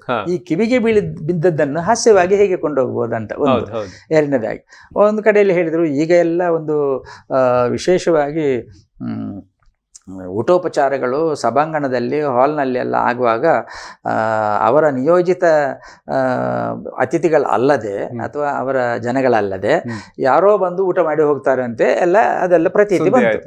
ಹೌದು, ಯಾರೋ ಬಂದು ಊಟ ಮಾಡಿ ಹೋಗ್ತಾರಂತೆ, ತುಂಬಾ ಗೊತ್ತಿಲ್ಲದಾಗೆ ಬಂದು ಊಟ ಮಾಡಿ ಹೋಗ್ತಾರಂತೆ. ಅದು 150 ಊಟ ಜಾಸ್ತಿ ಆಯ್ತು, 100 ಊಟ ಜಾಸ್ತಿ ಆಯ್ತು ಅಂತ ಕ್ಯಾಟ್ರಿಂಗ್ನವರು ಇಲ್ಲಿ ಬಂದು ಲೆಕ್ಕ ಕೊಡ್ತಾರೆ. ಆವಾಗ ನಮ್ಮ ಜನ ಇಷ್ಟೇ ಇದ್ದದ್ದು ಹೇಗಾಯ್ತು ಅಂತ ಅಂಥದ್ದೊಂದು ಸುದ್ದಿಗಳು ಹುಟ್ಟಿತ್ತು. ಅದು ಸತ್ಯವೂ ಕೂಡ ಅಲ್ವಾ. ಆ ಸಂದರ್ಭದಲ್ಲಿ ಒಂದು ಜೋಕ್ ನಾನೇ ಮಾಡಿದ್ದೆ, ಸೃಷ್ಟಿ ಮಾಡಿದ್ದೆ ಅಂತ ಹೇಳಿದ್ರೆ, ನಮ್ಮ ಈ ದೇವಸ್ಥಾನ ಈ ತರದಲ್ಲಿ ಒಂದು ವ್ಯಾಪಾರಕ್ಕೋಸ್ಕರವಾಗಿ 3-4 ಹಾಲ್ಗಳನ್ನು ಕಟ್ಕೊಂಡಿರ್ತಾರೆ ಕೆಲವರು ಉದ್ಯಮಿಗಳು. ಅದು ದೇವಸ್ಥಾನದ ಹತ್ತಿರವೂ ಇರ್ಬೋದು. ಅವರ ಈ 3-4 ಹಾಲ್ಗಳಲ್ಲಿ ಒಂದರಲ್ಲಿ ಮದುವೆ ನಡೀತದೆ, ಒಂದರಲ್ಲಿ ಉತ್ತರ ಕ್ರಿಯೆ ನಡೀತದೆ, ಒಂದರಲ್ಲಿ ಸೀಮಂತ ನಡೀಬಹುದು, ಒಂದರಲ್ಲಿ ಬರ್ತ್ಡೇ ನಡೀಬಹುದು ಅಲ್ವಾ. ಇಲ್ಲಿ ಇಂಥ ಊಟ ಮಾಡುವಂತವ್ರು ಕೆಲವರು ಟಿಪ್ ಟಾಪ್ ಆಗಿ ಒಟ್ಟಾರೆ ಬಂದ್ರೆ ಯಾರು ಒಳಗೆ ಬಿಡ್ತಾರೆ, ಒಂದು ಸುಭಕರಾಗಿ ಬರ್ಬೇಕು ನೋಡಿ, ಕಳ್ಳರಾದ್ರು. ಆ ತರದಲ್ಲಿ ಹೋಗಿ ಇರುವುದು ಊಟ ಭಾರಿ ಜನ ಸೇರಿದ್ದಾರೆ, ಇಲ್ಲಿ ಒಂದು ಒಳ್ಳೆ ಊಟ ಇರ್ಬೋದು, ನಾವು ಹೋಗುವ ಅಂತ ಇಬ್ರು ಮಾತಾಡ್ಕೊಂಡ್ರಂತೆ ಹೋಗಿ ಊಟಕ್ಕೆ ಕೂತ್ರಂತೆ. ಒಂದು ಕಡೆಯಲ್ಲಿ 4 ಹಾಲ್ನಲ್ಲಿ ಪ್ರೋಗ್ರಾಮ್ ನಡೀತಾ ಉಂಟು. ಒಂದು ಹಾಲಲ್ಲಿ ಹೋಗಿ ಕೂತ್ರಂತೆ ಇಬ್ರು. ಕೂತ್ಕೊಂಡು ಒಬ್ಬ ಮಾತಾಡ್ತಾನೆ ಅಂತೆ, ನನಗೆ ಹತ್ತಿರದ ಸಂಬಂಧ ಹುಡುಗಿ, ಹಾಗಾಗಿ ಮದುವೆಗೆ ಬಾರದು ಉಪಾಯ ಇಲ್ಲ ಅಂತೇಳಿ ಹೇಳಿದಂತೆ. ಮಾತಾಡ್ತಾ ಇದ್ದಾರೆ ಅಂದ್ರೆ ಸುಭಕರಾಗಿ ಇರ್ಬೇಕಲ್ವಾ. ಊಟ ಕೂತಿದ್ದಾರೆ ಎಲ್ಲರೊಟ್ಟಿಗೆ. ಇನ್ನೊಬ್ಬ ಹೇಳ್ತಾನಂತೆ, ನನಗೆ ಅಯ್ಯ ಮಾರೆ ಹುಡುಗ ನನ್ನ ಅಣ್ಣನ ಅಣ್ಣನ ಹೆಂಡತಿಯ ತಮ್ಮ, ಹಾಗಾಗಿ ಅದು ನಾನು ಸಂಬಂಧ, ಅದು ಕೂಡ ನನಗೂ ಕೂಡ ಬರದೇ ಉಪಾಯ ಇಲ್ಲ ಈ ಮದುವೆಗೆ, ಹಾಗೆ ಬಂದದಂತ. ಆಗ ಬಡಿಸುವ ಭಟ್ರೆ ಹೇಳಿದ್ರಂತೆ, ಮೆಲ್ಲ ಮಾತಾಡಿ ಮಾರ್ಯಾರೆ, ಇದು ಉತ್ತರ ಕ್ರಿಯೆ ಊಟ ಅಂತ ಹೇಳಿದ್ರೆ. ಅವರು ಗೊತ್ತಿಲ್ಲ, ಹೌದು, ಯಾವ ಕಾರ್ಯಕ್ರಮ ಅಂತ ಗೊತ್ತಿಲ್ಲದೆ ಬರೀ ಊಟದ ಉದ್ದೇಶಕ್ಕೆ ಹೋದವರು ಅಲ್ಲಿ ಸಿಕ್ಕಿ ಬಿದ್ರು. ಭಟ್ರಿಗೆ ಗೊತ್ತಾಯ್ತು ಅದು ಇವ್ರು ಮಾತಾಡೋ ವಿಷಯ, ಇವ್ರು ನಿಜವಾದ ಜನಗಳಲ್ಲ ಇಲ್ಲಿದ್ದು. ಹೇಳಿದ್ರೆ ಮಹಾರಾಷ್ಟ್ರದಲ್ಲಿ ಕಾರ್ಯಕ್ರಮ ಕೊಡ್ಲಿಕ್ಕೆ ಹೋಗ್ತೇವೆ ನಾವು. ಮಹಾರಾಷ್ಟ್ರ ಮುಂಬೈ ಅಲ್ವಾ, ಮುಂಬೈಯಲ್ಲಿ ಹೋಗುವಾಗ ಅಲ್ಲಿ ಒಂದು ಸೃಷ್ಟಿ ಮಾಡಿ ನಾನೊಂದು ಮಾಡಿದಂತ ಹಾಸ್ಯ ಉಂಟು. ಏನಂತ ಹೇಳಿದ್ರೆ, ಮುಂಬೈಯ ಈ ಮಕ್ಕಳಿಗೆ, ಅಲ್ಲಿ ಹುಟ್ಟಿದ ಮಕ್ಕಳಿಗೆ ಇಂಗ್ಲಿಷ್ ಬರ್ತದೆ, ಮರಾಠಿ ಬರ್ತದೆ, ಹಿಂದಿ ಬರ್ತದೆ, ಕನ್ನಡ ಸ್ವಲ್ಪ ಸ್ವಲ್ಪ ಕಲ್ತಿದ್ದಾರೆ ಈಗ, ಆದ್ರೆ ತುಳು ಒಳ್ಳೇದು ಬರ್ತದೆ ಅವರಿಗೆ. ಹೌದು, ಕನ್ನಡ ಅಷ್ಟು ಬರುವುದಿಲ್ಲ, ಆದ್ರೆ ಕನ್ನಡ ಮತ್ತೆ ಈಗ ಎಲ್ಲ ಚಿಣ್ಣರ ಬಿಂಬ ಅದು ಇದು ಅಂತೇಳಿ ಎಲ್ಲ ಕಲಾ ಜಗತ್ತಿನ ಮೂಲಕವಾಗಿ ಎಲ್ಲ ಕಲ್ತರು. ಆದ್ರೆ ತುಳು ಒಳ್ಳೆ ಬರ್ತದೆ. ಹೇಗೆ ಅಂದ್ರೆ, ತುಳು ಅವರು ಇಲ್ಲಿ ಊರಿನವರು, ಅಪ್ಪ ಅಮ್ಮ ಅವರದ್ದು, ಅವರ ಅಪ್ಪ ಅಮ್ಮ ಊರಿನವರಾದ್ರಿಂದ ತುಳು ಒಳ್ಳೇದು ಅವರು ಕಲ್ಸ್ಕೊಡ್ತಾರೆ. ಆಗ ತುಳು ಭಾಷೆ, ಮುಂಬೈ ಅವರು ತುಳು ಭಾಷೆ ಮಕ್ಕಳಿಗೆ ಬರ್ತದೆ, ತುಳುವಿನ ಕಾರ್ಯಕ್ರಮ ಆಸ್ವಾದಿಸ್ತಾರೆ ಮಕ್ಕಳು. ಆದರೆ ಅವರು ಮಾತಾಡುವ ತುಳುವಿನ ಒಂದು ಸ್ಟೈಲ್ ಬೇರೆ ಮಕ್ಕಳದು. ಒಂದು ಮಗು ಹೇಳ್ತಾ ಉಂಟಂತೆ, ಒಮ್ಮೆ ಅದನ್ನ ಸೃಷ್ಟಿ ಮಾಡಿ ಹೇಳಿದೆ, ಅಲ್ಲಿ ಬಹಳ ಎಂಜಾಯ್ ಮಾಡಿದ್ರು. ಡ್ಯಾಡಿ ಇರು ಊರುಕ್ ಪೋಪುಂದಾಯಕ್ ಡ್ಯಾಡಿ, ಡ್ಯಾಡಿ ಇರು ಊರುಕ್ ಪೋಪುಂದಾಯಕ್ ಡ್ಯಾಡಿ ಅಂತ ಹೇಳುವಾಗ ಅಪ್ಪ ಹೇಳಿದ್ರಂತೆ, ಊರುಡು ಕೋಲ ಉಂಡು ಮಗ ಅಂತ ಹೇಳಿದ್ರಂತೆ, ಕೋಲ ಮುಲ್ಪ ತಿಕ್ಕೊಂಡತ್ತೆ ಅಂದ್ರೆ ಮುಂಬೈ ಮಕ್ಕಳು.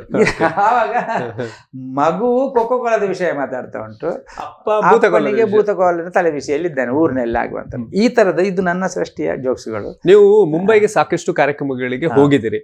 ಹೋದಾಗ ಎಲ್ಲ ಒಂದ್ ಕಡೆ ಆರಂಭದಲ್ಲಿ ಹಿಂದಿ ನಿಮ್ಗೆ ಸರಿಯಾಗಿ ಬರ್ತಾ ಇರಲಿಲ್ಲ. ಹೌದು, ಆ ಸಂದರ್ಭದಲ್ಲಿ ಕೆಲವೊಂದು ಘಟನೆಗಳು ಈ ಭಾಷೆ ವಿಷಯದಲ್ಲಿ ಏನಾದ್ರು ಆಗಿತ್ತಾ? ಭಾಷೆ ವಿಷಯ ಆಗಿದೆ ಹಾಸ್ಯಗಳು. ಅಂದ್ರೆ ಹಾಸ್ಯ ಹುಟ್ಟಿಕೊಳ್ಳುವುದಂತೆಲ್ಲ ಹಾಗೆ. ಈಗ ಮುಂಬೈಯಲ್ಲಿ ಹೋಗುವಾಗ ನಮಗೂ ಕೂಡ ನಿಜವಾಗಿ ಹಿಂದಿ ಬರುವುದಿಲ್ಲ, ಮರಾಠಿಯೂ ಕೂಡ ಬರುವುದಿಲ್ಲ. ನಾವು ಊರಿನವರೇ ಒಟ್ಟಾಗಿ ಇಬ್ಬರು ಕಲಾವಿದರು ಒಂದು ಟ್ಯಾಕ್ಸಿ ಬೇಕಂತ ಹೇಳ್ತಾರೆ, ಒಂದು ಸಣ್ಣ ಸಣ್ಣ ಹಿಂದಿ ಮಾತಾಡ್ತಾರೆ, ಅದರಲ್ಲಿ ಮಿಸ್ಟೇಕ್ಸ್ ಇರ್ತದೆ. ಓ ಬಾಯ್ ಸಾಬ್ ಇದರ ಅವನ ಒಬ್ಬ ಟ್ಯಾಕ್ಸಿ ಅವನ ಇದ್ದಾನೆ ಪಾಪ, ಅವ್ರು ಯಾರಂತ ನಮ್ಗೆ ಗೊತ್ತುಂಟು, ಬಿಳಿ ಡ್ರೆಸ್ ಅವರ ಯೂನಿಫಾರ್ಮ್ ನಲ್ಲಿ ಇರ್ತಾರೆ, ಮಹಾರಾಷ್ಟ್ರ ಯೂನಿಫಾರ್ಮ್ ಏನೋ ಡ್ರೈವರ್ನವರಿಗೆ. ಅದ ಓ ಬಾಯ್ ಸಾಬ್ ಇದರ ಅವ ಮೇರೆ ಕೋ ಅರ್ಜೆಂಟ್ ಸಂತಾ ಕ್ರೂಸ್ ಜಾನೆ ಕಾ, ಥೋಡಾ ಜಲ್ದಿ ಜಾವೋ ಅಂತ ಅಷ್ಟೇ.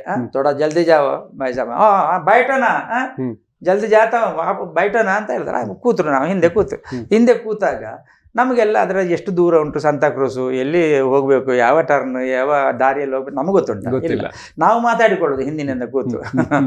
ಇವ ಈಗ ಇನ್ನು ಎಲ್ಲೆಲ್ಲೆಲ್ಲ ಸುತ್ತಾಡಿ, ಯಾರು ಇವ ದೊಡ್ಡ ಮಾರ್ವಾಡಿ ಆಗಿರ್ಬೋದು, ನಮ್ಮನ್ನೆಲ್ಲ ಎಲ್ಲೆಲ್ಲ ಸುತ್ತಾಡಿಸಿ ಎಷ್ಟು ಬಾಡಿಗೆ ಮಾಡ್ತಾನೆ ಏನೋ ಅಂತೇಳಿ ಅವನಿಗೆ ಬೈಲಿಕ್ಕೆ ಮೆಲ್ಲ ನಾವೇ ಮಾತಾಡಿ ಶುರು ಮಾಡಿ.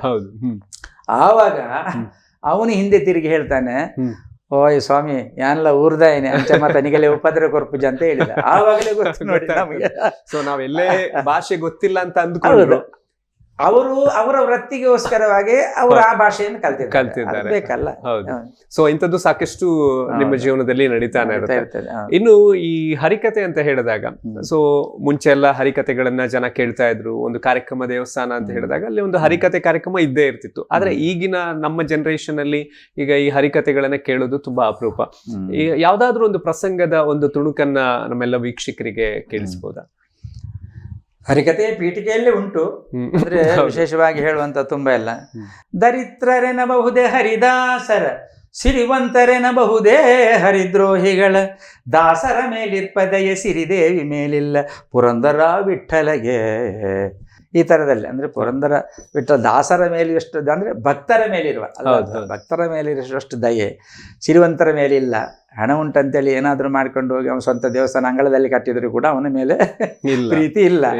ಹಾಗಾಗಿ ದಾಸ ಅಂತ ಹೇಳಿದ್ರೆ ಭಕ್ತನ ಮೇಲೆ, ಅಂತರಂಗ ಪೂರಿತವಾದಂಥ ಭಕ್ತನ ಮೇಲೆ ಇದ್ದಷ್ಟು ಆ ಪುರಂದರ ವಿಠಲನಿಗೆ ಪ್ರೀತಿ ಬೇರೆ ಯಾರ ಮೇಲೂ ಇರುವಂಥ ಒಂದು ಸಂದೇಶದ ಪೀಠಿಗೆಯನ್ನು ನಾವು ಯಾವಾಗಲೂ ಹೇಳ್ತೇವೆ. ಆಮೇಲೆ ನೀವು ಹೇಳಿದಾಗೆ ಸಾಕಷ್ಟು ಭಾಗವತ, ಭಾರತ, ರಾಮಾಯಣಗಳ ಕಥೆಗಳನ್ನು ನಾವು ಭಾಳಷ್ಟು ಮಾಡ್ತಾ ಇದ್ದೇವೆ, ಹಾಗೆ ಮಾಡಿದ್ದೇವೆ. ಹಾಗೆ ವಿಶೇಷವಾಗಿ ಬೇರೆ ಬೇರೆ ಹೊಸ ಸೃಷ್ಟಿಗಳನ್ನು ಕೂಡ ನಾನು ಮಾಡಿದ್ದೇನೆ. ಅಂದರೆ ಹರಿದಾಸರು, ಸಾಮಾನ್ಯ ಹರಿದಾಸರು ಯಾವುದನ್ನು ಕೈಗೆತ್ತಿಕೊಳ್ಳದಂತ ಕೆಲವು ಕಥೆಗಳನ್ನು ನಾನು ಮಾಡಿದ್ದೇನೆ.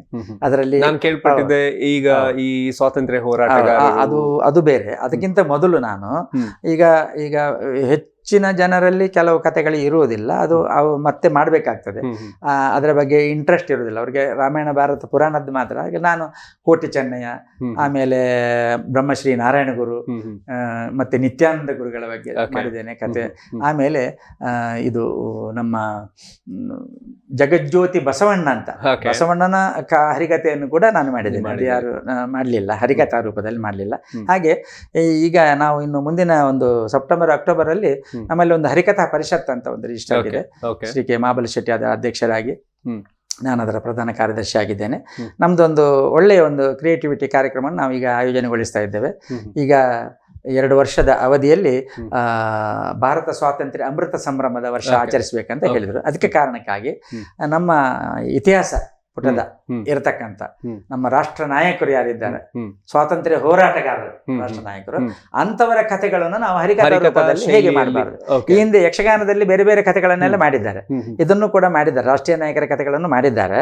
ಅದರ ಜೊತೆಗೆ ಯಕ್ಷಗಾನದ ಈ ಪ್ರಕೃತಿಯ ಬಗ್ಗೆ ಅಥವಾ ಘೋರ ಮಾರಕ ಅಂದ್ರೆ ಏಡ್ಸ್ ಬಗ್ಗೆ ಮತ್ತೆ ಸಾಮಾಜಿಕ ಜಾಗೃತಿ ಎಲ್ಲ ಯಕ್ಷಗಾನಗಳ ಮೂಲ ಮಾಧ್ಯಮದ ಮೂಲಕವಾಗಿ ಅಂತ ಕಥೆಗಳನ್ನು ತಿಳಿಸಿದ್ದಾರೆ. ಹಾಗಾದ್ರೆ ಇದನ್ನು ನಾವು ಹರಿಕಥಾ ರೀತಿಯಲ್ಲಿ ಯಾಕೆ ಮಾಡಬಾರ್ದು ಎಂಬುದನ್ನು ನಾವು ಈಗ ಆಲೋಚನೆ ಮಾಡಿದ್ದೇವೆ. ಒಂದು 5-6 ಹರಿದಾಸರು, ವೀರರಾಣಿ ಅಬ್ಬಕ್ಕ, ಝಾನ್ಸಿ ರಾಣಿ ಲಕ್ಷ್ಮೀಬಾಯಿ, ಆಮೇಲೆ ಸಂಗೊಳ್ಳಿ ರಾಯಣ್ಣ, ಮಹಾತ್ಮ ಗಾಂಧೀಜಿ, ಈ ತರ ಎಲ್ಲ ಕಥೆಗಳನ್ನು ನಾವು, ಮತ್ತೆ ಕುದ್ಮಲ್ ರಂಗರಾವ್ ಅಂತ ನಮ್ಮ ಪುರಭವನ ಹಾಗಾಗಿ ಅವರು ಮಂಗಳೂರಿನವರು, ಇಂಥವರ ಕಥೆಗಳನ್ನೆಲ್ಲ ನಾವು ಒಂದು 5-6 ಮಂದಿ ಹರಿದಾಸರು ಅದನ್ನು ಕೈಗೆತ್ತಿಕೊಂಡು ಈಗ ಅದನ್ನು ಪ್ರಯೋಗ ಮಾಡುವಂತ ಒಂದು ತರಾತುರಿಯಲ್ಲಿ ಇದ್ದೇವೆ. ಸೊ ನಿರಂತರವಾಗಿ ಸಾಂಸ್ಕೃತಿಕ ಚಟುವಟಿಕೆ ಸಾಗ್ತಾ ಇದೆ. ತೋನ್ಸೆ ಪುಷ್ಕರ್ ಕುಮಾರ್ ಅವ್ರ ಜೊತೆಗೆ ಮೈ ಆಟೋಗ್ರಾಫ್ ಅಲ್ಲಿ ಅವ್ರ ಜೀವನದ ಪಯಣ ಮುಂದುವರಿಯುತ್ತೆ ಒಂದು ಸಣ್ಣ ಬ್ರೇಕ್ ನ ನಂತರ.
ಡೇ ಆಗಿರ್ಲಿ ನೈಟ್ ಆಗಿರ್ಲಿ ನಿಮ್ ಮನೆ ಯಾವಾಗ್ಲೂ ಬ್ರೈಟ್ ಆಗಿರ್ಲಿ. Oshima batteries and inverters, grab the power.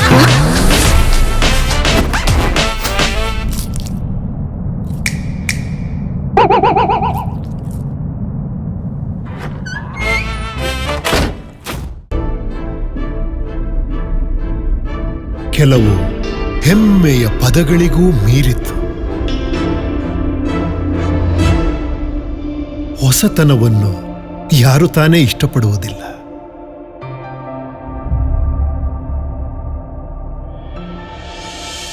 ನೀವು ನಡೆದಾಡುವ ದಾರಿ ನಿಮಗೆ ಆನಂದವನ್ನು ತಂದಾಗ, ದೈನಂದಿನ ಕ್ರಿಯಾಶೀಲ ಜೀವನಕ್ಕಾಗಿ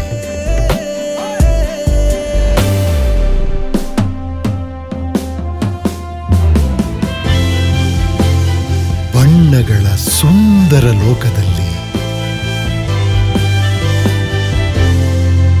ನಮ್ಮ ಜೀವನದ ಕೆಲವು ಸಂಬಂಧಗಳು ಮಾತ್ರ ಯಾವಾಗ್ಲೂ ಜೊತೆಲೇ ಇರುತ್ತೆ. ವಾಕ್ಮೆಟ್, ವಾಕ್ ವಿತ್ ಕಂಫರ್ಟ್.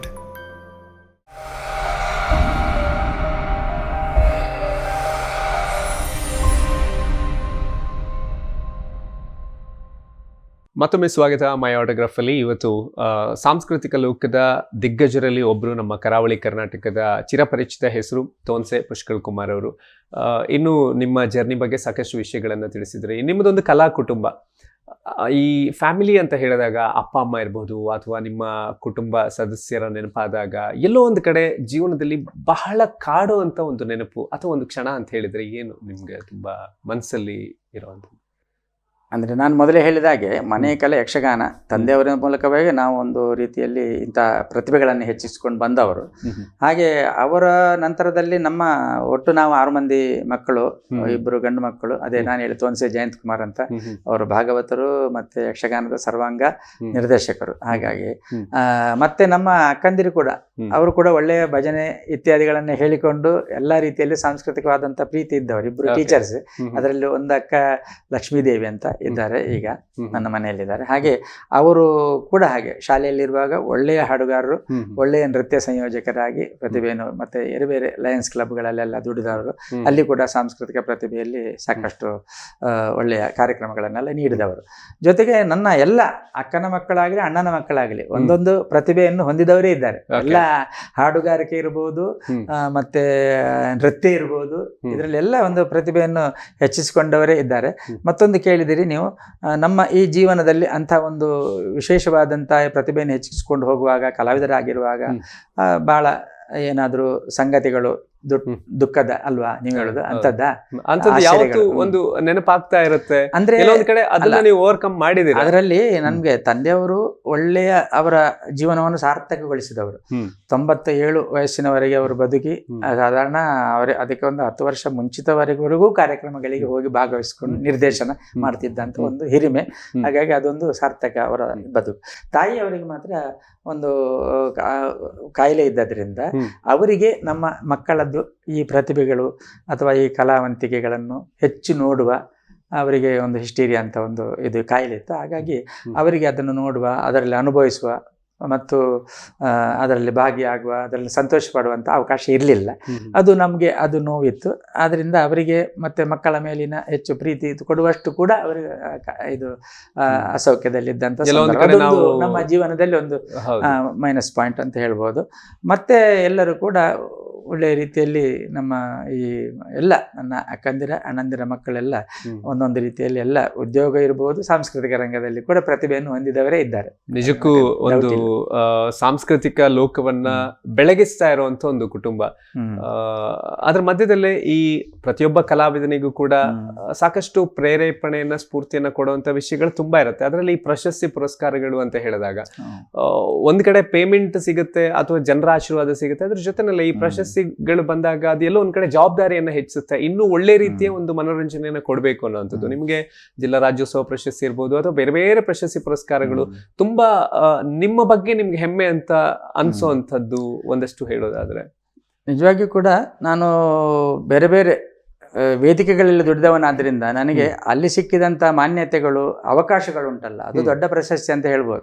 ಅದು ಉಡುಪಿ ರಂಗಭೂಮಿ ಇರ್ಬೋದು, ರತಿಬೀದಿ ಗೆಳೆಯರು ಇರ್ಬೋದು, ಮುಂಬೈಯ ಕಲಾ ಜಗತ್ತು ಇರ್ಬೋದು, ಕಲಾ ಸೌರಭ ಇರ್ಬೋದು, ಪದ್ಮನಾಭ ಶಾಸ್ತ್ರಿ ಅವರದ್ದು, ವಿಜಯಕುಮಾರ್ ಶೆಟ್ಟಿರದ್ದು ಕಲಾ ಜಗತ್ತು, ಅವರೆಲ್ಲ ನಮಗೆ ಒಳ್ಳೆ ವೇದಿಕೆಯನ್ನು ಒದಗಿಸಿಕೊಟ್ಟವರು. ಜೊತೆಗೆ ಇಲ್ಲಿ ಮಂಗಳೂರಿನಲ್ಲಿ ಬಂದ ಮೇಲೆ ಅಭಿವ್ಯಕ್ತ ಅಂತ ಒಂದು ಸಂಘಟನೆ, ಅಲ್ಲಿ ಕೂಡ ನಾನು ಸಾಕಷ್ಟು ದುಡಿದಿದ್ದೇನೆ. ಇವರೆಲ್ಲ ನಮ್ಮನ್ನು ದುಡಿಸುವುದು, ನಾಟಕ ರಂಗ ಇರ್ಬೋದು, ಮತ್ತೆ ಉಳ್ಳಾಲ ಮೋಹನ್ ಕುಮಾರ್ ಅವರ ಮೂಲಕ ನಾನು ಸ್ವಲ್ಪ ಡ್ಯಾನ್ಸ್ ಅನ್ನು ಕಲಿತು ಅವರ ತಂಡದಲ್ಲಿ ಕೂಡ ಡ್ಯಾನ್ಸ್ ಕೂಡ ಮಾಡಿದ್ದೇನೆ, ಕ್ಲಾಸಿಕಲ್ ಜಾನಪದ. ಹಾಗೆ ಎಲ್ಲ ರೀತಿಯಲ್ಲಿ ಕೂಡ ಅದು ಒಂದು ಒಳ್ಳೆಯ ರೀತಿಯಲ್ಲಿ ಪ್ರೇರಣೆ ಸಿಕ್ಕಿ ನಾವು ಅದರಲ್ಲಿ ಸಂತೋಷ ಪಟ್ಟಿದ್ದೇವೆ. ಈ ಭಾಗವಹಿಸಿ ಸಂತೋಷ ಪಡುವಂತ ಈ ಪ್ರಶಸ್ತಿಯೇ ದೊಡ್ಡದಾಗಿತ್ತು. ಆದರೂ ನೀವು ಹೇಳಿದ ಹಾಗೆ ನಮಗೆ ಹೊರನಾಡು ಅಂತ ಹೇಳ್ತೇವೆ ನಾವು, ಬೆಂಗಳೂರ, ಚೆನ್ನೈಯೋ, ದೆಹಲಿಗೋ ಎಲ್ಲ ಹೋಗಿದ್ದೇವೆ ನಾವು. ಮಹಾರಾಷ್ಟ್ರಕ್ಕಂತೂ ತುಂಬಾ ಸರ್ತಿ ಹೋಗಿದ್ದೇವೆ. ಆಮೇಲೆ ನೀವು ಆಗಲೇ ಹೇಳಿದ ಹಾಗೆ ಕೊಲ್ಲಿ ರಾಷ್ಟ್ರಗಳಿಗೆ ಒಂದು 12 ಬಾರಿ ಹೋದಾಗಲೂ ಕೂಡ ಅಲ್ಲಿ ಏನು ಮಾಡ್ತಾರೆ, ಈ ಒಂದು ಪ್ರಯೋಗಕ್ಕೆ, ಪ್ರದರ್ಶನಕ್ಕೆ ನಮ್ಮನ್ನು ಕರೆದ ಮೇಲೆ ಸ್ವಾಭಾವಿಕವಾಗಿ ಒಂದು ಪ್ರಶಸ್ತಿ, ಪುರಸ್ಕಾರ, ಸನ್ಮಾನಗಳು ಆಗೇ ಆಗ್ತದೆ. ಅಂಥದ್ದು ಸಾಕಷ್ಟು ಆಗಿದೆ. ಮೊದಲಿರುವಾಗಲೇ ಸಾಂಸ್ಕೃತಿಕ ರಂಗದ ಔಟ್ಸ್ಟ್ಯಾಂಡಿಂಗ್ ಯಂಗ್ ಪರ್ಸನ್ ಅಂತೇಳಿ JC ವಲಯದಲ್ಲಿ ಮಣಿಪಾಲದಲ್ಲಿ ನನಗೆ ಸಿಕ್ಕಿದೆ, ಸಮಗ್ರ ದಕ್ಷಿಣ ಕನ್ನಡ ಜಿಲ್ಲೆ ಇರುವಾಗ. ಆ ನಂತರದಲ್ಲಿ ಬೇರೆ ರೋಟರಿ ಕ್ಲಬ್ಬಿನವರ ಪ್ರಶಸ್ತಿ ಇರ್ಬೋದು, ಆಮೇಲೆ ಲಯನ್ಸ್ ಕ್ಲಬ್ಬಿನವರ ಪ್ರಶಸ್ತಿ ಇರ್ಬೋದು. ಇದಲ್ಲದೆ ದಕ್ಷಿಣ ಕನ್ನಡ ಜಿಲ್ಲಾ ರಾಜ್ಯೋತ್ಸವ ಪ್ರಶಸ್ತಿ ನೀಡುವಂಥ ಒಂದು ಹವ್ಯಾಸ ಅಲ್ಲಿ ಇತ್ತು. ಆ ಕಾರಣಕ್ಕೆ ಅದನ್ನು ಕೂಡ ನಾನು ಸಾಧಾರಣ 15 ವರ್ಷಗಳ ಹಿಂದೆನೇ ಪಡೆದಿದ್ದೇನೆ ಸಾಂಸ್ಕೃತಿಕ ರಂಗಕ್ಕೆ. ಆಮೇಲೆ ಒಂದು ವೈಜ್ಞಾನಿಕ ಮೂಲದಿಂದ ಹುಟ್ಟಿದಂಥ ಒಂದು ಆರ್ಯಭಟ ಪ್ರಶಸ್ತಿ ಆದರೂ ಕೂಡ ಅದನ್ನು ವಿವಿಧ ರಂಗಗಳಿಗೆ ಕೊಡುವಂಥ ಯೋಜನೆ ಹಾಕಿದ್ರು ಬೆಂಗಳೂರಿನಲ್ಲಿ. ಅಲ್ಲಿ ಕೂಡ ಸಾಧಾರಣ ನಾನು 2000 ಹೊತ್ತಿಗೆ ಬಹುಶಃ ಅಲ್ಲ, ಅದಕ್ಕಿಂತ ಮೊದಲೇ ಬೇಗ ಒಂದು ಆರ್ಯಭಟ ಪ್ರಶಸ್ತಿಯನ್ನು ನಾನು ಕೂಡ ಅದನ್ನು ಕೂಡ ಪಡೆದಿದ್ದೇನೆ. ಆಮೇಲೆ ನಮಗೆ ಅಬುದಾಬಿ ದುಬೈ ಕಾರ್ಯಕ್ರಮ ಕೊಡುವಾಗ ಅಲ್ಲಿನ ಕನ್ನಡ ಸಂಘದವರು ಗಲ್ಫ್ ಕನ್ನಡಿಗರಿಂದ ಕಲಾಸಾರಥಿ ಅಂತಕ್ಕಂಥ ಬಿರುದು ಕೊಟ್ಟರು. ಆಮೇಲೆ ಬ್ಯಾರಿನಲ್ಲಿ ಕಲಾಶ್ರೀ, ಮುಂಬೈಯಲ್ಲಿ ಕಲಾನಿಧಿ, ಹೀಗೆಲ್ಲ ಬೇರೆ ಬೇರೆ ಬಿರುದು, ಬೇರೆ ಪ್ರಶಸ್ತಿಗಳನ್ನು ಬೇಗ ಮತ್ತೆ ಬಿರುದು ಪ್ರಶಸ್ತಿಗಳ ಜಲಕದ ನಾವು ತೋರಿಸ್ತಾ ಇದ್ದೀವಿ. ಈ ಸಾಂಸ್ಕೃತಿಕ ಲೋಕ ಜೊತೆ ಜವಾಬ್ದಾರಿ ಅದೇ ನಮ್ಮ ಪ್ರಶಸ್ತಿ ಅಂತ ಹೇಳಿದ ಕೂಡಲೇ, ಸನ್ಮಾನ ಅಂತ ಹೇಳಿದ ಕೂಡಲೇ ಅದೊಂದು ಎಚ್ಚರಿಕೆ ಗಂಟೆ. ಹೌದು, ಇನ್ನು ಇದೇ ಮಾರ್ಗದಲ್ಲಿ ನಡಿ, ಇನ್ನು ಅಡ್ಡ ತಿರುಗಬೇಡ, ಇದು ಒಳ್ಳೆ ಕೆಲಸ, ಒಳ್ಳೆಯ ರೀತಿಯಲ್ಲಿ ಇದು ಪರಿಣಾಮ ಆಗ್ತಾ ಉಂಟು, ಇದನ್ನು ಮುಂದುವರಿಸುವ ಎಂಬ ಜಾಗೃತಿ ಕೊಟ್ಟದ್ದು ಹೌದು. ಸರಿ. ಹೌದು. ಇನ್ನು ಈ ನಾನೊಬ್ಬ ಕಾರ್ಯಕ್ರಮ ನಿರೂಪಕನಾಗಿ ನನ್ನ ಒಂದು ವಿಷಯದಲ್ಲಿ ಮಾತ್ರ ನಾನು ಪ್ರಿಪೇರ್ ಆಗಿರ್ತೀನಿ, ಯಾವಾಗ್ಲೂ ಅದ್ರ ಬಗ್ಗೆ ಯೋಚನೆ. ಆದ್ರೆ ನೀವು ಹಾಗಲ್ಲ, ಈಗ ಹಾಡ್ತೀರಿ, ಇನ್ನೊಂದ್ ಕಡೆ ಹರಿಕತೆ ಮಾಡ್ತೀರಿ, ಯಕ್ಷಗಾನ ನಿರೂಪಣೆ. ಸೊ ಇದೆಲ್ಲದಕ್ಕೆ ಹೀಗೆ ಪೂರ್ವ ತಯಾರಿ ಮಾಡ್ಕೊಂಡು ಹೋಗ್ತೀರಾ ಅಥವಾ ಯಾವ ತರ ಇರುತ್ತೆ? ಅಂದರೆ ಪೂರ್ವ ತಯಾರಿ ಬೇಕೇ ಬೇಕು. ಈಗ ನಾವು ಅಂದರೆ ಒಳ್ಳೆಯ ಪೂರ್ವ ತಯಾರಿ ಅಂತ ಹೇಳಿದ್ರೆ ನಮಗೆ ಕೆಲವೆಲ್ಲ ಕಲೆಗಳು ನಾವು ಬರೇ ಓದಿದ್ರೂ ಸಾಕಾಗುದಿಲ್ಲ, ಕೆಲವು ವಿದ್ವಾಂಸರುಗಳ ಬೇಳೆ ಡಿಸ್ಕಸ್ಗಳು ಬೇಕಾಗ್ತದೆ. ಈ ಸಾಹಿತ್ಯಕ್ಕೆ ಸಂಬಂಧಪಟ್ಟ ಅನೇಕ ಕಾರ್ಯಕ್ರಮಗಳನ್ನು, ಸುಗಮ ಸಂಗೀತ ಅಂತ ಹೇಳಿದ್ರೆ ಅದು ಲೈಫ್ ಉಂಟು ಅದಕ್ಕೆ. ಈ ಆರ್ಕೆಸ್ಟ್ರಾ ಅಂದರೆ ಕೇಳಿದ ಪದ್ಯವನ್ನು ಹೇಳೋದು, ಅಲ್ಲಿ ಬಿಟ್ಟು ಬಿಡೋದು, ಅದು ಕಳೆದ ವರ್ಷದ ಈ ವರ್ಷಕ್ಕೆ ಹಳತಾಗ್ತದೆ, ಆಯ್ತಾ? ಅದು ಬಿಡಿ. ಸುಗಮ ಸಂಗೀತ ಅಂತ ಹೇಳಿದ್ರೆ ಅದಕ್ಕೆ ಲೈಫ್, ಅದು ಯಾವಾಗಲೂ ಬೇಕಾಗ್ತದೆ. ಮತ್ತೆ ಅದು ಯಾವ ಹಾಡನ್ನು ನಾವು ಎತ್ಕೊಳ್ಬೇಕು, ಹೇಗೆ ಹೇಳಬೇಕು, ಅದನ್ನು ಕ್ರಿಯೇಟಿವಿಟಿ ಮಾಡಿ ರಾಗಗಳನ್ನು ಬದಲಾವಣೆ ಮಾಡೋದು ಹೇಗೆ, ಮತ್ತೆ ಯಕ್ಷಗಾನ ಇರ್ಬೋದು, ಮತ್ತೆ ಹರಿಕತೆ ಇರ್ಬೋದು, ಇದ್ರ ಎಲ್ಲದರಲ್ಲೂ ಕೂಡ ಈಗ ಒಂದು ಕ್ರಿಯೇಟಿವಿಟಿ ಇರುವುದರಿಂದ ಅದೊಂದು ಆ ರೀತಿಯ ಸಂಶೋಧನಾತ್ಮಕವಾದ ಒಂದು ಮೈಂಡ್ ನಮಗೆ ಬೇಕು. ಇಲ್ಲದ್ರೆ ಜನರು ಒಪ್ಪುವುದಿಲ್ಲ. ಹೊಸತನ್ನು ನಾವು ಬಯಸ್ತಾರೆ, ಹೊಸ ಸ್ಟೈಲ್ ಅನ್ನು ಬಯಸ್ತಾರೆ. ಕಲೆ ಮೊದಲಿದ್ದೇ ಇರ್ಬೋದು. ಆಗ ನಮಗೆ ಡಿಸ್ಕಸ್ ಆಗತ್ತೆ ಇದ್ದಾರೆ. ಡಾಕ್ಟರ್ ಅಮೃತ ಸೋಮೇಶ್ವರ್ ಅವರು ಇರ್ಬೋದು, ಆಮೇಲೆ ನಾಟಕ ರಂಗಕ್ಕೆ ಸಂಬಂಧಪಟ್ಟ ಹಾಗೆ ದಾಮೋದರ ಶೆಟ್ಟಿ ಅವರು ಇರ್ಬೋದು, ಆಮೇಲೆ ಬೇರೆ ಬೇರೆ NSD ಆದಂಥ ಸುರೇಶ್ ಆನಗಳ್ಳಿ, ಆಮೇಲೆ ಅನಂತರಂಗ ಆಚಾರ್ಯ, ಮತ್ತು ಬೇರೆ ಬೇರೆ KV ಅಕ್ಷರ, ಮತ್ತು KG ನಾರಾಯಣ, ಇವರೆಲ್ಲ ದೊಡ್ಡ ದೊಡ್ಡ ನಿರ್ದೇಶಕರ ಮಧ್ಯದಲ್ಲಿ ನಾನು ರಂಗ ಸಂಗೀತದ ಕೆಲಸ ಮಾಡಿದ್ದೇನೆ. DV ಕಾರಂತರ ಜೊತೆಗೂ ಕೂಡ ನಾನು ಮೈಸೂರಲ್ಲಿ ಕೆಲಸ ಮಾಡಿದ್ದೇನೆ. ಹೀಗೆಲ್ಲ ಇರುವಾಗ ಭಾಸ್ಕರ್ ರೈ ಕುಕ್ಕವಳ್ಳಿ, ದಿನಕರ ಪಚ್ಚನಾಡಿ, ಇನ್ನುಳಿದಂಥ ಯಕ್ಷಗಾನ ಕಲಾವಿದರು, ನಾಟಕ ಕಲಾವಿದರು, ವಿಜಯಕುಮಾರ್ ಶೆಟ್ಟಿ, ಇವರೆಲ್ಲ ಮಧ್ಯದಲ್ಲಿ ನಾವು ಹೆಚ್ಚು ಸಂವಾದ ಮೂಲಕ ತಿಳ್ಕೊಳ್ಳುವಂತ ಅನುಭವ ಕೂಡ ಬಹಳ ಮುಖ್ಯ ಆಗಿರ್ತದೆ. ಅದು ಪ್ರಯೋಜನ ಬರುತ್ತೆ, ನಾವು ಬೆಳಿಲಿಕ್ಕೆ ಸಾಧ್ಯ. ಯಾಕೆ ಕೇಳಿದೆ ಅಂದ್ರೆ ಇತ್ತೀಚಿನ ದಿನಗಳಲ್ಲಿ ಈಗ ಕಾರ್ಯಕ್ರಮ ನಿರೂಪಣೆ ಇರ್ಬೋದು ಅಥವಾ ಸಿಂಗರ್ಸ್ ಅನ್ನೋದು ತುಂಬಾ ಜನ ಇದ್ದಾರೆ. ನೀವು ಪ್ರತಿ ಏರಿಯಾಕ್ಕೆ ಹೋದ್ರು ಅಲ್ಲಿ ಯಾರಾದ್ರೂ ಇರ್ತಾರೆ, ಒಂದು ಟೀಮ್ ಇರುತ್ತೆ, ಮಾಡ್ತಾ ಇರ್ತಾರೆ. ಸೊ ಪ್ರತಿದಿನ ಕೂಡ ನಾವು ಅಪ್ಡೇಟ್ ಆಗ್ತಾ ಇರ್ಬೇಕು. ಈಗ ಈ 3 ದಶಕಗಳಿಂದ ನೀವು ಇದೀರಿ ಅಂತ ಹೇಳಿದ್ರೆ ನೀವು ಹೊಸತನ್ನ ಇನ್ನೋವೇಟಿವ್ ಆಗಿ ನೀವು ಮಾಡ್ತಾ ಬಂದ್ರಿ. ಸೊ ಹಾಗಾಗಿ ನಿಮ್ಗೆ ಆ ಬೇಡಿಕೆ ಇವತ್ತಿಗೂ ಕೂಡ ಉಂಟು. ಈಗ ಅಂದ್ರೆ ನಾವು ಬೇಡಿಕೆ ಅಂದ್ರೆ ನಮ್ಮ ಈ ದೇಹ ಆರೋಗ್ಯಕ್ಕೆ ಸಂಬಂಧಪಟ್ಟು ಕೂಡ ನಾವು ಈಗ ಕಡಿಮೆ ವಹಿಸ್ಕೊಳ್ತೇವೆ ಒಂದು. ಎರಡನೇದಾಗಿ ಈ ಅವಕಾಶಗಳ ಕರೆ ಕೂಡ ನೀವು ಹೇಳಿದಂಗೆ ಹೊಸ ಜನರೇಷನ್ ಬಂದದ್ರಿಂದ ಆ ಬೇಡಿಕೆಗಳು ಕೂಡ ಆಟೋಮ್ಯಾಟಿಕಲಿ ಅವರು ಹೊಸತು ಒಬ್ರು ಮೊನ್ನೆ ಒಳ್ಳೆ ಟ್ಯಾಲೆಂಟ್ ಉಂಟಂತ ಸ್ವಲ್ಪ ಗೊತ್ತಿರ್ತದೆ ಅವರಿಗೆ, ತೊಂದರೆ ಇಲ್ಲ. ಆದ್ರೂ ಆ ಒಂದು ಪ್ರೆಸೆಂಟೇಷನ್ಗೆ ಅವರು ಸಾಕಾಗ್ತದೆ, ಮತ್ತೆ ಆ ಚುರುಕುತನ ಅವರಲ್ಲಿ ಇರ್ತದೆ. ಹೌದು. ಎರಡನೇದಾಗಿ ನಮಗೂ ಕೂಡ ಈಗ ಅಪೇಕ್ಷೆ ವಾರಕ್ಕೊಂದು ಸಾಕು ಎಂಬ ಹಾಗೆ ಇರ್ತದೆ. ಆವಾಗ ದಿನಕ್ಕೆ 3 ಮಾಡ್ತಾ ಇದ್ದೆ ಯೌವನ ಕಾಲದಲ್ಲಿ.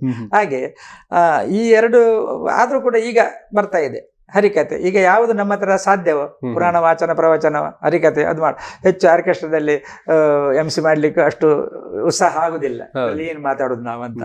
ಅದೇ ಒಂದು ಧಾರ್ಮಿಕ ಕಾರ್ಯಕ್ರಮವೋ, ಒಂದು ಸಾಹಿತ್ಯ ಸಮ್ಮೇಳನವೋ ಅಲ್ಲಿ ಆದ್ರೆ ನಮಗೆ ಒಂದು ಒಳ್ಳೆ ರೀತಿಯಲ್ಲಿ ಮಾತಾಡ್ಲಿಕ್ಕೆ, ಫಿಲಾಸಫಿಯೋ ಅಥವಾ ಒಂದು ಸಾಹಿತ್ಯಿಕವಾದ ವಿಚಾರಗಳನ್ನು ಮಾತಾಡ್ಲಿಕ್ಕೆ ಅವಕಾಶ ಆಗ್ತದೆ. ಹಾಗಾಗಿ ನಾವು ಕಾರ್ಯಕ್ರಮಗಳನ್ನು ಆರಿಸಿಕೊಂಡು ಎಲ್ಲ ರೀತಿಯಲ್ಲಿ ಅದನ್ನು ಬಯಸ್ತಾರೆ ಅವರು. ಈಗ ಮೊನ್ನೆ ಒಬ್ರು ಒಂದು ಮದುವೆ ಸಮಾರಂಭ, ಅದು ಮದುವೆಯ 50ನೇ ವರ್ಷದ ಒಂದು ಸಮಾರಂಭ ಎಲ್ಲ ವಿಟ್ಲದಲ್ಲಿ ಮಾಡುವ ಮಾಡುವಾಗ ಆ ಮನೆಯವರಿಗೆ ನನ್ನ ನೆನಪಾಯ್ತು. ಓಕೆ. ಹಾಗೆ ನೀವು ಸಂಗೀತಕ್ಕೆ ಯಾರನ್ನು ಬೇಕಾದ್ರೆ ಕರ್ಕೊಂಡು ಬನ್ನಿ, ಮಾತಾಡ್ಲಿಕ್ಕೆ ಅವ್ರನ್ನ ಬರಲಿ ಅಂತ ಹೇಳಿದ್ರಂತೆ. ಇದೆಲ್ಲ ಒಂದು ಅವರ ಮನಸ್ಸಿನಲ್ಲಿ ನಮ್ಮ ಪ್ರೀತಿಯನ್ನು ನೀವು ಗಳಿಸ್ಕೊಂಡಿದ್ರಿ. ಮತ್ತೆ ಆ ಒಂದು ನಮ್ಮದಾದಂತ ಆ ಕಾಲದ ಪ್ರತಿಭೆಗಳು ಅಲ್ಲಿ ಬೇರೂರಿದೆ ಹೇಗೆ ಅಂತೇಳಿ ನಾವು ಅದಕ್ಕೆ ಹೆಮ್ಮೆ ಪಡಬೇಕಾಗಿ. ಇನ್ನು ಈ ಸುಗಮ ಸಂಗೀತ ಜನಪದ ಅಂತ ಹೇಳಿದಾಗ ನಿಮ್ಗೆ ಸಾಕಷ್ಟು ಹಾಡುಗಳಿದೆ, ಅದ್ರ ನಿಮ್ಗೆ ತುಂಬಾ ಇಷ್ಟ, ಎಲ್ಲ ಕಾರ್ಯಕ್ರಮ ಇದ್ರು ಹಾಡ್ಲಿಕ್ಕೆ ಮೈಕ್ ಸಿಕ್ತು ಅಂದ್ರೆ ನಾನು ಆ ಹಾಡು ಹಾಡ್ತೀನಿ ಅಂತ ಹೇಳೋದಾದ್ರೆ ಒಂದು ಪಲ್ಲವಿ ಹಾಡ್ಬೋದು?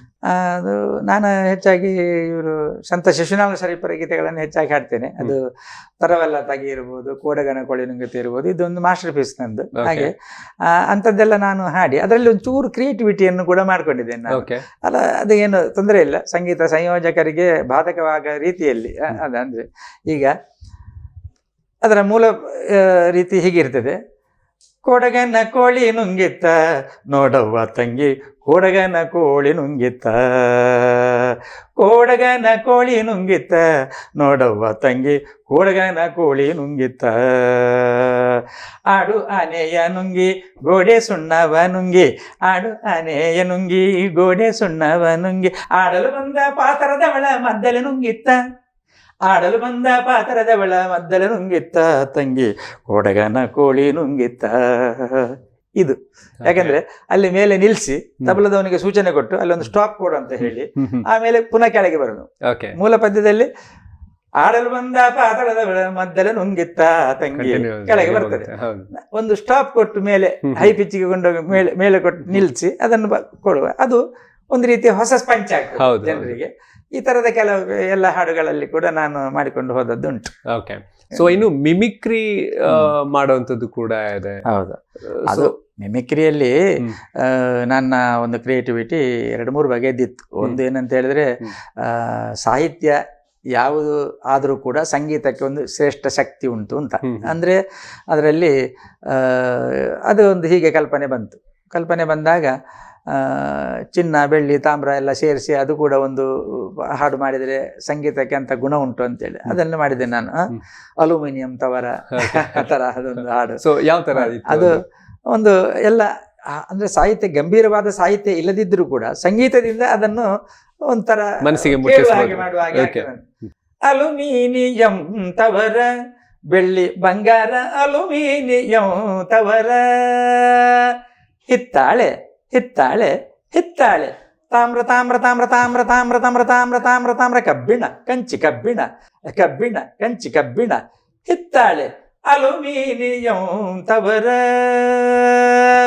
ಸೋಡಿಯಂ ಬೇರಿಯಂ ಅಬ್ರಕ ಕ್ಯಾಲ್ಸಿಯಂ, ಸೋಡಿಯಂ ಬೇರಿಯಂ ಅಬ್ರಕ ಕ್ಯಾಲ್ಸಿಯಂ, ಮ್ಯಾಗ್ನೇಸಿಯಂ ಪಾದರಸ, ಮ್ಯಾಗ್ನೇಸಿಯಂ ಪಾದರಸ, tin tin tin tin tin tin tin tin tin ಅಂದ್ರೆ ಡಬ್ಬಿ, ಹಿತ್ತಾಳೆ ಹಿತ್ತಾಳೆ ಹಿತ್ತಾಳೆ, ತಾಮ್ರ ತಾಮ್ರ ತಾಮ್ರ ತಾಮ್ರ ತಾಮ್ರ ತಾಮ್ರ, ಕಬ್ಬಿಣ ಕಂಚಿ ಕಬ್ಬಿಣ, ಹಿತ್ತಾಳೆ ಅಲ್ಯೂಮಿನಿಯಂ ತವರ. ಯಾವುದನ್ನು ಬಿಡ್ಲಿಲ್ಲ ನೀವು.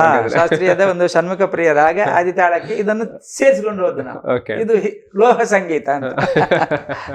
ಹಾಗೆ ಸೊ ಬಹಳ ಕ್ರಿಯೇಟಿವ್ ಆಗಿ ಯಾರೋ ಮಾಡಿದ್ದನ್ನ ನಾವು ಹೇಳೋದು ಅಥವಾ ಒಂದಷ್ಟು ಬದಲಾವಣೆ ಮಾಡ್ಕೊಳ್ಳೋದು ಒಂದಾದ್ರೆ, ನಾವೇ ಸೃಷ್ಟಿ ಮಾಡೋಂಥದ್ದಿದ್ದಲ್ಲ ಅದು ಯಾವತ್ತಿಗೂ ಜನರ ಮನಸ್ಸಲ್ಲಿ ಇದ್ದೇ ಇರುತ್ತೆ. ಮತ್ತೆ ಮಿಮಿಕ್ರಿಯಲ್ಲಿ ನಾವು ಅದಕ್ಕೆಲ್ಲ ಇನ್ಸ್ಟ್ರೂಮೆಂಟ್ ಇದ್ದಾಗ ಮಾತ್ರ ಚೆನ್ನಾಗಿ ಬರುತ್ತೆ. ಅದು ಬೇರೆ ಬೇರೆ ಧ್ವನಿಯಲ್ಲಿ ಒಂದು ಸಾಹಿತ್ಯವನ್ನು, ಅದು ಸಂತೆಗೆ ಹೋದವನು ಭೀಮಣ್ಣ ಆಗ್ಬೋದು, ಅದೊಂದು ಟೀಕೆ ಅಂತೇಳಿ ಅಲ್ಲ, ಆ ಸಾಹಿತ್ಯಕ್ಕೆ ಒಂದು ರೀತಿಯ ವಿಶೇಷತೆ ಅದು. ಹಾಗೆ ಬಣ್ಣದ ತಗಡಿನ ತುತ್ತೂರಿ ಇರ್ಬೋದು, ಇದನ್ನು ಶಾಸ್ತ್ರೀಯವಾಗಿ ಹೇಗೆ ಹಾಡೋದು, ಬಾಲಮುರಳಿ ಕೃಷ್ಣನ ಹಾಗೆ ಹಿಂದೂಸ್ತಾನಿಯ ಈ ತರ ಸಂಗೀತದಲ್ಲೇ ಸಂಗೀತ ಮಿಮಿಕ್ರಿ ಅಂತ. ನಮ್ದು ವಾಯ್ಸ್ ಮಿಮಿಕ್ರಿ ಆಗಿರ್ಲಿಲ್ಲ ಪ್ರಸಿದ್ಧಿ. ನನ್ನ ಮಿಮಿಕ್ರಿಯಲ್ಲಿ ಪ್ರಸಿದ್ಧಿ ಆಗಿದ್ದು ಹೌದು, ಎಲ್ಲರೂ ವಾಯ್ಸ್ ಹಾಕಿ ಹೋಗುದು ಹೇಗೆ, ಮತ್ತೆ ಸಿನಿಮಾ ಸ್ಟಾರ್ಸ್ ಹೇಗೆ ಅಂತ. ನನ್ನ ಸಂಗೀತ ಮಿಮಿಕ್ರಿ ಅದು ಫೇಮಸ್ ಆದದ್ದು. ಅದು ಎಲ್ರಿಗೂ ಮಾಡ್ಲಿಕ್ಕೆ ಆಗುದಿಲ್ಲ, ಯಾಕಂದ್ರೆ ಶಾಸ್ತ್ರೀಯವಾಗಿ ಹಾಡುವುದು ಆ ಪದ್ಯವನ್ನು ಹೇಗೆ, ಭಜನಾ ರೂಪದಲ್ಲಿ ಹಾಡುವುದು ಹೇಗೆ, ವೆಸ್ಟರ್ನ್ ಸ್ಟೈಲ್ ನಲ್ಲಿ ಹಾಡುವುದು ಹೇಗೆ, ಅದು ಆ ತರದಲ್ಲಿ ಎಲ್ಲ ಒಂದು ಸಾಹಿತ್ಯವನ್ನು ಎಲ್ಲ ಒಳ್ಳೆ ನಾವು ದಾಸಕೀರ್ತನೆ ಎಲ್ಲ ಉಪಯೋಗಿಸ್ಲಿಕ್ಕೆ ಆಗುದಿಲ್ಲ. ಅದೀಗ ಉದಾಹರಣೆಗಾಗಿ ಸಂತೆಗೆ ಹೋದನು ಭೀಮಣ್ಣ, ಹಿಂಡಿಯ ಕೊಂಡನು 10 ಮನ ಅಂತ ಒಂದು ಪದ್ಯ ಇತ್ತು ಪ್ರಾಥಮಿಕ ಶಾಲೆಯಲ್ಲಿ ಅಲ್ವಾ. ಅದನ್ನು ನಾವು ಒಂದು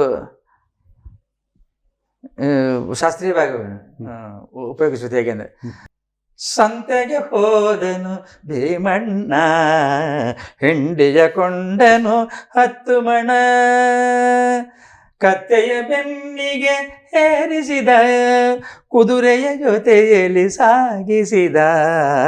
ಸಂತೆಗೆ ಹೋದನು ಭೀಮಣ್ಣ, ಹಿಂಡಿಯ ಕೊಂಡನು 10 ಮಣ. ಇದೊಂದು ಶಾಸ್ತ್ರೀಯ ರಾಗದಲ್ಲಿ ತಗೊಂಡೋಗಲ್ಲ. ಅದೇ ರೀತಿಯಲ್ಲಿ ಅದನ್ನು ಸಿನಿಮಾ ಸ್ಟೈಲಿಗೆ ಕೊಂಡೋದ್ರೆ, ಸಂತೆಗೆ ಹೋದನು ಭೀಮಣ್ಣ, ಅಹ ಓಹೋ, ಹಿಂಡಿಯ ಕೊಂಡನು 10 ಮಣ, ಅಹ ಓಹೋ, ಕತ್ತೆಯ ಬೆನ್ನಿಗೆ ಏರಿಸಿದ, ಕುದುರೆಯ ಜೊತೆಯಲ್ಲಿ ಸಾಗಿಸಿದ, ಸಂತೆಗೆ ಆ ಥರದಲ್ಲಿ ಸಿನಿಮಾ ಸ್ಟೈಲ್, SP ಸ್ಟೈಲಲ್ಲಿ ಹೇಳೋದು. ಅದಕ್ಕೆಲ್ಲ ಇನ್ಸ್ಟ್ರೂಮೆಂಟಲ್ ಇದ್ದಾಗ ಇನ್ನಷ್ಟು ಪೂರಕವಾಗಿ ಬರ್ತದೆ. ಅದೇ ಅದನ್ನು ಹರಿಕಥಾ ರೂಪದಲ್ಲಿ ಕೂಡ, ಸಂತೆಗೆ ಹೋದನು ಭೀಮಣ್ಣ, ಹಿಂಡಿಯ ಕೊಂಡನು 10 ಮಣ, ಈ ಥರದಲ್ಲಿ ಹರಿಕಥಾ ಸ್ಟೈಲ್ಗೆ ಹಾಡಬಹುದು. ಆಮೇಲೆ ಯಕ್ಷಗಾನ ಸ್ಟೈಲ್, ಅದರಲ್ಲಿ ಬೇರೆ ಬೇರೆ ಸ್ಟೈಲ್ ಯಕ್ಷಗಾನದಲ್ಲಿ. ಸಂತೆಗೆ ಹೋದನು ಭೀಮಣ್ಣ, ಹಿಂಡಿಯ ಕೊಂಡನು 10 ಮಣ, ಕತ್ತೆಯ ಬೆನ್ನಿಗೆ ಏರಿಸಿದು, ಕುದುರೆಯ ಜೊತೆಯಲ್ಲಿ ಸಾಗಿಸಿದ, ಸಂತೆಗೆ ಹೋದನು ಭೀಮಣ್ಣ. ಈ ಥರದಲ್ಲಿ ಯಕ್ಷಗಾನ ಸ್ಟೈಲ್ಗಳು ಕೂಡ ಹಾಡಲಿಕ್ಕೆ ಆಗ್ತದೆ. ಹಾಗಾಗಿ Harikathe, Yakshagana style, Hindustani style, Rajkumar style, ಶಾಸ್ತ್ರೀಯ ಎಲ್ಲವನ್ನು ಕೂಡ ನಾನು ಮಾಡಿ 10 ಬಗೆಯದ್ದು ಮಾಡಿ ನಾನು ಪ್ರೆಸೆಂಟ್ ಮಾಡಿದ್ದೇನೆ. ಅದು ಬಹಳ ಮಾಸ್ಟರ್ ಪೀಸ್. ಬಹುಶಃ ಈ ಸಕಲ ಕಲಾ ವಲ್ಲಭ ಅನ್ನುವಂತ ಏನು ಟೈಟಲ್ ಇದೆ, ಅದಕ್ಕೆ ಅನ್ವರ್ಥ ನಾಮ ಅಂದ್ರೆ ನೀವೇ. ಖಂಡಿತವಾಗ್ಲೂ ಇದು ನಾನು ಹೇಳೋ ಮಾತಿಲ್ಲ, ಇದನ್ನು ನೋಡ್ತಾ ಇರೋ ವೀಕ್ಷಕರು ಅಥವಾ ನಿಮ್ಮನ್ನ ಇದುವರೆಗೆ ನೋಡಿರುವಂತ ಎಲ್ಲ ಅಭಿಮಾನಿಗಳಿಗೆ ಕೂಡ ಬಹುಶಃ ಒಂದು ಒಳ್ಳೆಯ ಕಲಾವಿದನ ಜೊತೆಗೆ, ಒಂದು ಅದ್ಭುತವಾದ ಪ್ರತಿಭೆಯ ಜೊತೆಗೆ ಇವತ್ತು ಮೈ ಆಟೋಗ್ರಾಫ್ ಇವತ್ತು ಬರೀ ಅವರ ಜೀವನದ ಜರ್ನಿ ಮಾತ್ರ ಅಲ್ಲ, ಅವ್ರನ್ನ ಜನ ಯಾಕೆ ಇಷ್ಟು ವರ್ಷಗಳಿಂದ ಇಷ್ಟಪಡ್ತಿದ್ದಾರೆ ಅನ್ನೋದಕ್ಕೆ ಕಾರಣ ಏನು ಅನ್ನೋದು ಕೂಡ ಈ ಎಪಿಸೋಡ್ ಅನ್ನ ನೋಡ್ತಾ ಇರ್ಬೇಕಾದ್ರೆ ನಿಮ್ಗೆ ಅರ್ಥ ಆಗಿರ್ಬೋದು. ಇನ್ನಷ್ಟು ಮಾತುಕತೆ ಮುಂದುವರಿಯುತ್ತೆ ಒಂದು ಪುಟ್ಟ ವಿರಾಮದ ನಂತರ.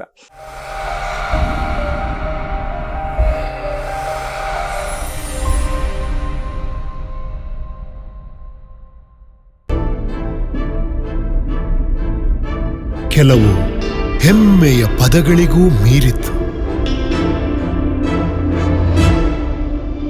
ಹೊಸತನವನ್ನು ಯಾರು ತಾನೇ ಇಷ್ಟಪಡುವುದಿಲ್ಲ.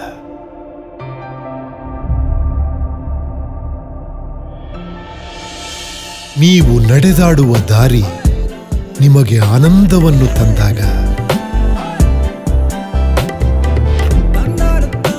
ದೈನಂದಿನ ಕ್ರಿಯಾಶೀಲ ಜೀವನಕ್ಕಾಗಿ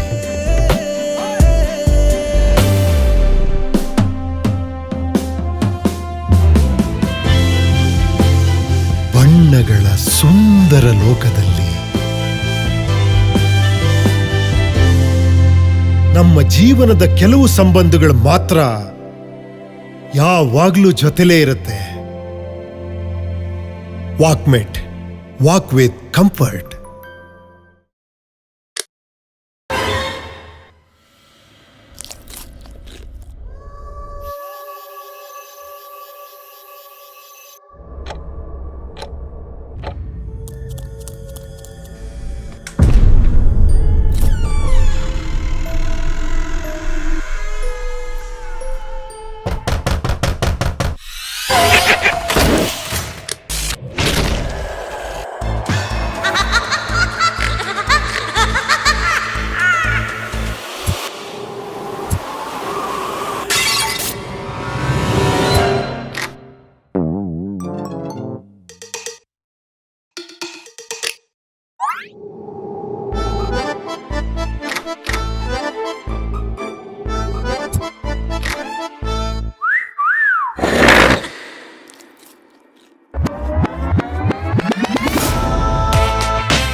ಡೇ ಆಗಿರ್ಲಿ ನೈಟ್ ಆಗಿರ್ಲಿ, ನಿಮ್ ಮನೆ ಯಾವಾಗ್ಲೂ ಬ್ರೈಟ್ ಆಗಿರ್ಲಿ. Oshima batteries and inverters, grab the power.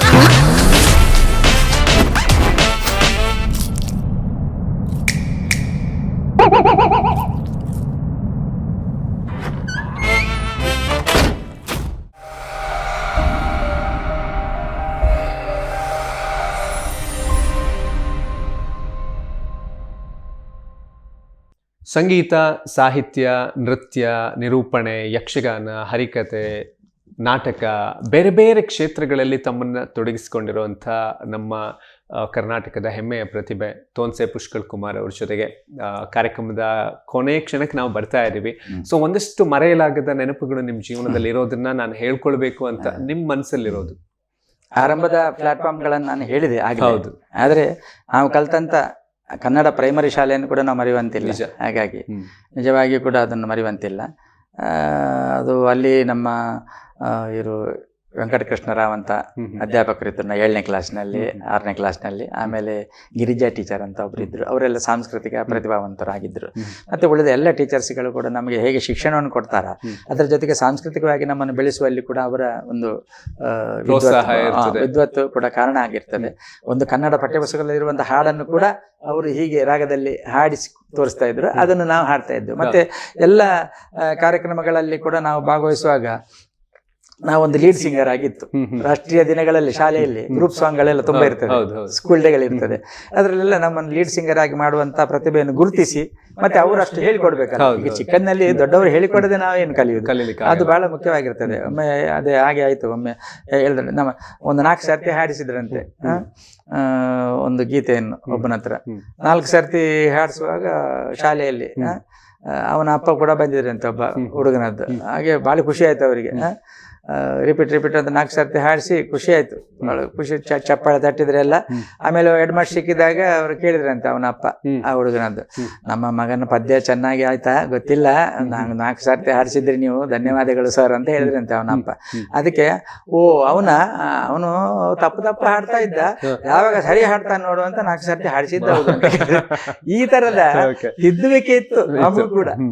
ಆ ತಿದ್ದುವಿಕೆಗಳು ಇದ್ದದ್ರಿಂದಲೇ ನಾವು ಒಂದು ಪ್ರತಿಭೆಯನ್ನು ಹೆಚ್ಚಿಸಿಕೊಳ್ಳಲಿಕ್ಕೆ ಕಾರಣ ಆಯ್ತು ಅಂತೇಳಿ ಹೇಳ್ಕೊಳ್ಬಹುದು. ಇನ್ನು ಆ ಕಾರ್ಯಕ್ರಮದ ದಿನಗಳು, ಈಗ ನಾನೊಂದು ಕಾರ್ಯಕ್ರಮಕ್ಕೆ ಹೋಗ್ಬೇಕು ಅಂದ್ರೆ ನನಗೆ ಎಲ್ಲಾ ಸೌಲಭ್ಯಗಳಿರುತ್ತೆ, ವೆಹಿಕಲ್ ಫೆಸಿಲಿಟಿ ಇರುತ್ತೆ, ಲೊಕೇಶನ್ ಕಳಿಸ್ತಾರೆ. ಸೊ ಇದೆಲ್ಲ ನಾವು ತುಂಬಾ ಕಂಫರ್ಟ್ ಝೋನ್ ಅಲ್ಲಿ ನಾವಿದೀವಿ. ಬಟ್ ಆಗೆಲ್ಲ ನಿಮ್ಗೆ ಸಾಕಷ್ಟು ಕಷ್ಟಗಳು. ಒಂದು ಕಾರ್ಯಕ್ರಮಕ್ಕೆ ಹೋದಾಗ ಎಲ್ಲೋ ವೆಹಿಕಲ್ಲೇ ಸಿಗದೆ ಕಷ್ಟಪಟ್ಟದಿರ್ಬೋದು, ಅಂತ ನೆನಪುಗಳೇನಾದ್ರೂ ಇದೆಯಾ? ಅಂತ ನೆನಪುಗಳು ತುಂಬಾ ಇದೆ. ಯಾಕಂತ ಹೇಳಿದ್ರೆ ನಮ್ಮಲ್ಲಿ ಈಗ ಒಂದು ಸಂಗೀತಕ್ಕೆ ಪೂರಕವಾದ್ದು ಒಂದು ಗಿಟಾರ್ ಇರ್ಬೋದು, ಒಂದು ಕೀಬೋರ್ಡ್ ಇರ್ಬೋದು, ಒಂದು ತಬಲ ಇರ್ಬೋದು, ಒಂದು ಕಾಂಗೋಗಳೆಲ್ಲ ಮೊದಲೆಲ್ಲ ಇದ್ದದ್ದು. ಈ 4 ಇನ್ಸ್ಟ್ರೂಮೆಂಟಿನವರನ್ನು ಒಟ್ಟಿಗೆ ಕರ್ಕೊಂಡು ಹೋದ್ರೆ ಬಚಾವ್. ಅದೇ ಅವರಿಬ್ಬರನ್ನು ಬಿಟ್ಟು ಹೋದ್ರೆ, ಒಬ್ಬರನ್ನು ಬಿಟ್ಟು ಹೋದ್ರೆ ಅವನಿಗೇನೋ ಒಂದು ಅನಾನುಕೂಲವಾಗಿ ಅವ ಅರ್ಧ ಕಾರ್ಯಕ್ರಮದವರೆಗೆ ಬಾರದಿರ್ತಾರೆ. ಆವಾಗ ಸಂಘಟಕರು ಬೈಯುವಂತಹ ಸಂದರ್ಭಗಳು ಅದೆಲ್ಲ ಬಹಳ ಅದೊಂದು ಅನುಭವಗಳೆಲ್ಲ ನಮ್ಗೆ.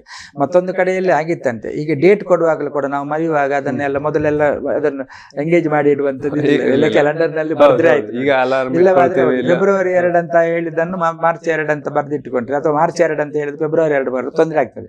ಒಮ್ಮೆ ಮಾರ್ಚ್ 2ನೇ ತಾರೀಕು ಒಂದು ಕಾರ್ಯಕ್ರಮ ಆಗಿದ್ದನ್ನು ಫೆಬ್ರವರಿ 2 ಅಂತ ಅಂದುಕೊಂಡು ಒಂದು ಹಾಲಿಗೆ ಹೋದದ್ದು ಸಂಗೀತ ತಂಡ.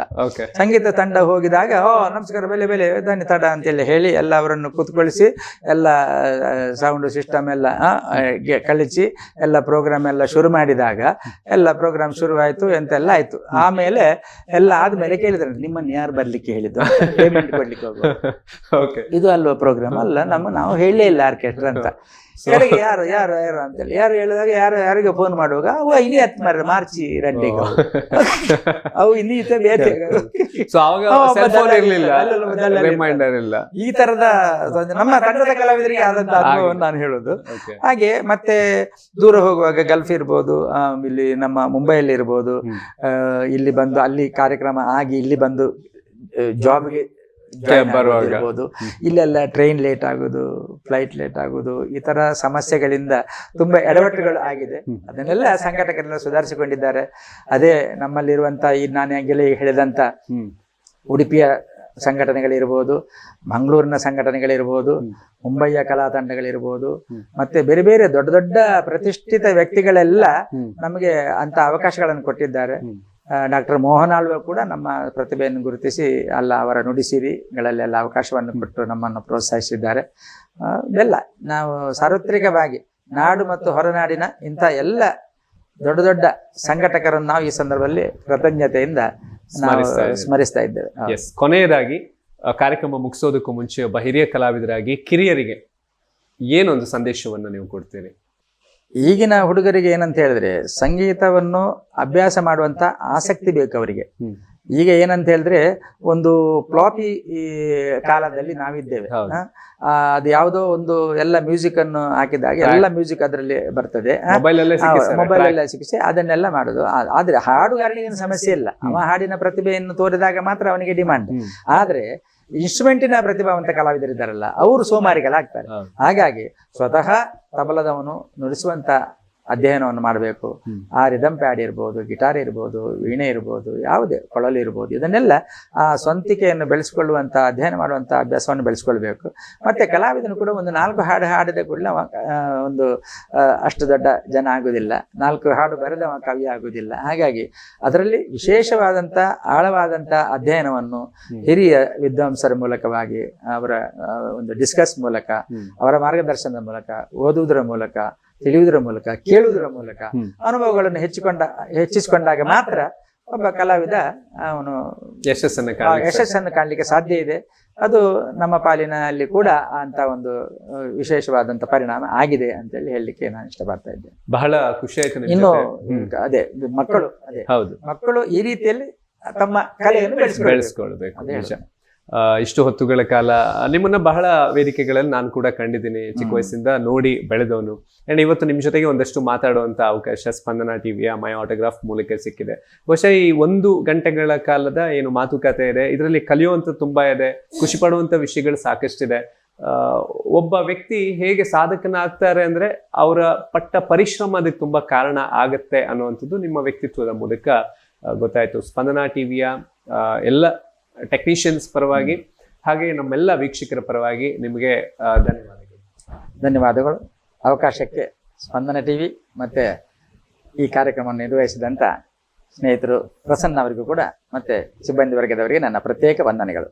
3.5 ದಶಕಗಳ ಕಾಲ ಸಾಂಸ್ಕೃತಿಕ ಲೋಕದಲ್ಲಿ ತನ್ನದೇ ಆದ ವಿಭಿನ್ನವಾದ ಪ್ರತಿಭೆಯ ಮೂಲಕ ಜನಮನ ಸೂರೆಗೊಂಡಂತ ತೋನ್ಸೆ ಪುಷ್ಕಳ್ ಕುಮಾರ್ ಅವರ ಬದುಕಿನ ಬೆಟ್ಟದಷ್ಟು ದೊಡ್ಡ ಕಥೆಯನ್ನ ಪುಟ್ಟದಾಗಿ ಈ ಎಪಿಸೋಡ್ ಅಲ್ಲಿ ತೋರಿಸುವಂತ ಹೇಳುವಂತ ಒಂದು ಪ್ರಯತ್ನ ನಾವು ಮಾಡಿದ್ವಿ. ಇವತ್ತಿನ ಎಪಿಸೋಡ್ ನಿಮಗೆ ಇಷ್ಟ ಆಗಿದೆ ಅಂತ ಅಂದ್ಕೊಳ್ತಾ ಈ ಸಾಧಕರ ಜೊತೆಗಿನ ಮಾತುಕತೆ, ಅವರ ಹೆಜ್ಜೆ ಗುರುತುಗಳನ್ನ ಅವರದೇ ಮಾತಲ್ಲಿ ಕೇಳುವಂತ ಮೈ ಆಟೋಗ್ರಾಫ್ ಇವತ್ತಿಗೆ ಈ ಎಪಿಸೋಡ್ ಮುಗಿತಾ ಇದೆ. ಮುಂದಿನ ಎಪಿಸೋಡಲ್ಲಿ ಇನ್ನೊಬ್ಬ ಸಾಧಕನ ಜೊತೆಗೆ ನಾನು ಬರ್ತೀನಿ. ಅಲ್ಲಿವರೆಗೂ ಯಾವತ್ತೂ ಹೇಳೋ ಹಾಗೆ ಒಳ್ಳೆಯ ಯೋಚನೆ, ಒಳ್ಳೆಯ ಆಲೋಚನೆ, ಒಳ್ಳೆಯ ಕೆಲಸಗಳ ಜೊತೆಗೆ ನಿಮ್ಮ ಬದುಕು ಸಾಗ್ತಾ ಇರಲಿ. ನೋಡ್ತಾ ಇರಿ ಸ್ಪಂದನ ಟಿವಿ. ಎಲ್ಲರಿಗೂ ಧನ್ಯವಾದಗಳು.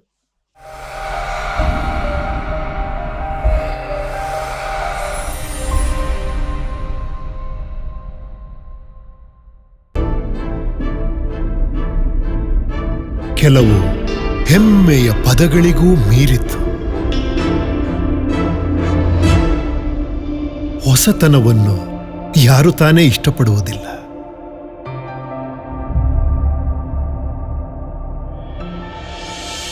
ನೀವು ನಡೆದಾಡುವ ದಾರಿ ನಿಮಗೆ ಆನಂದವನ್ನು ತಂದಾಗ, ದೈನಂದಿನ ಕ್ರಿಯಾಶೀಲ ಜೀವನಕ್ಕಾಗಿ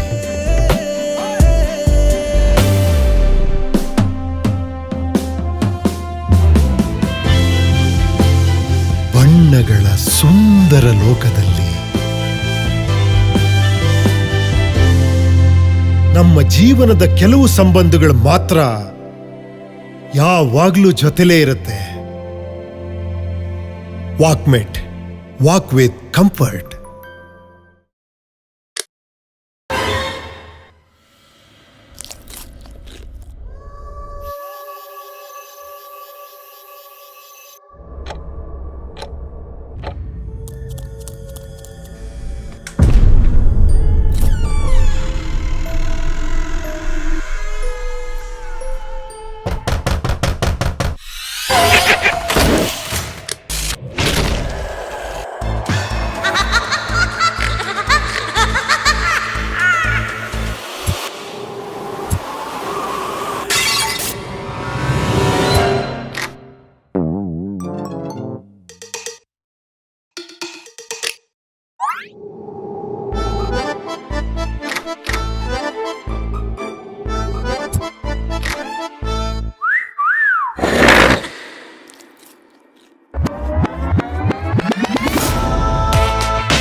ಡೇ ಆಗಿರ್ಲಿ ನೈಟ್ ಆಗಿರ್ಲಿ ನಿಮ್ ಮನೆ ಯಾವಾಗ್ಲೂ ಬ್ರೈಟ್ ಆಗಿರ್ಲಿ.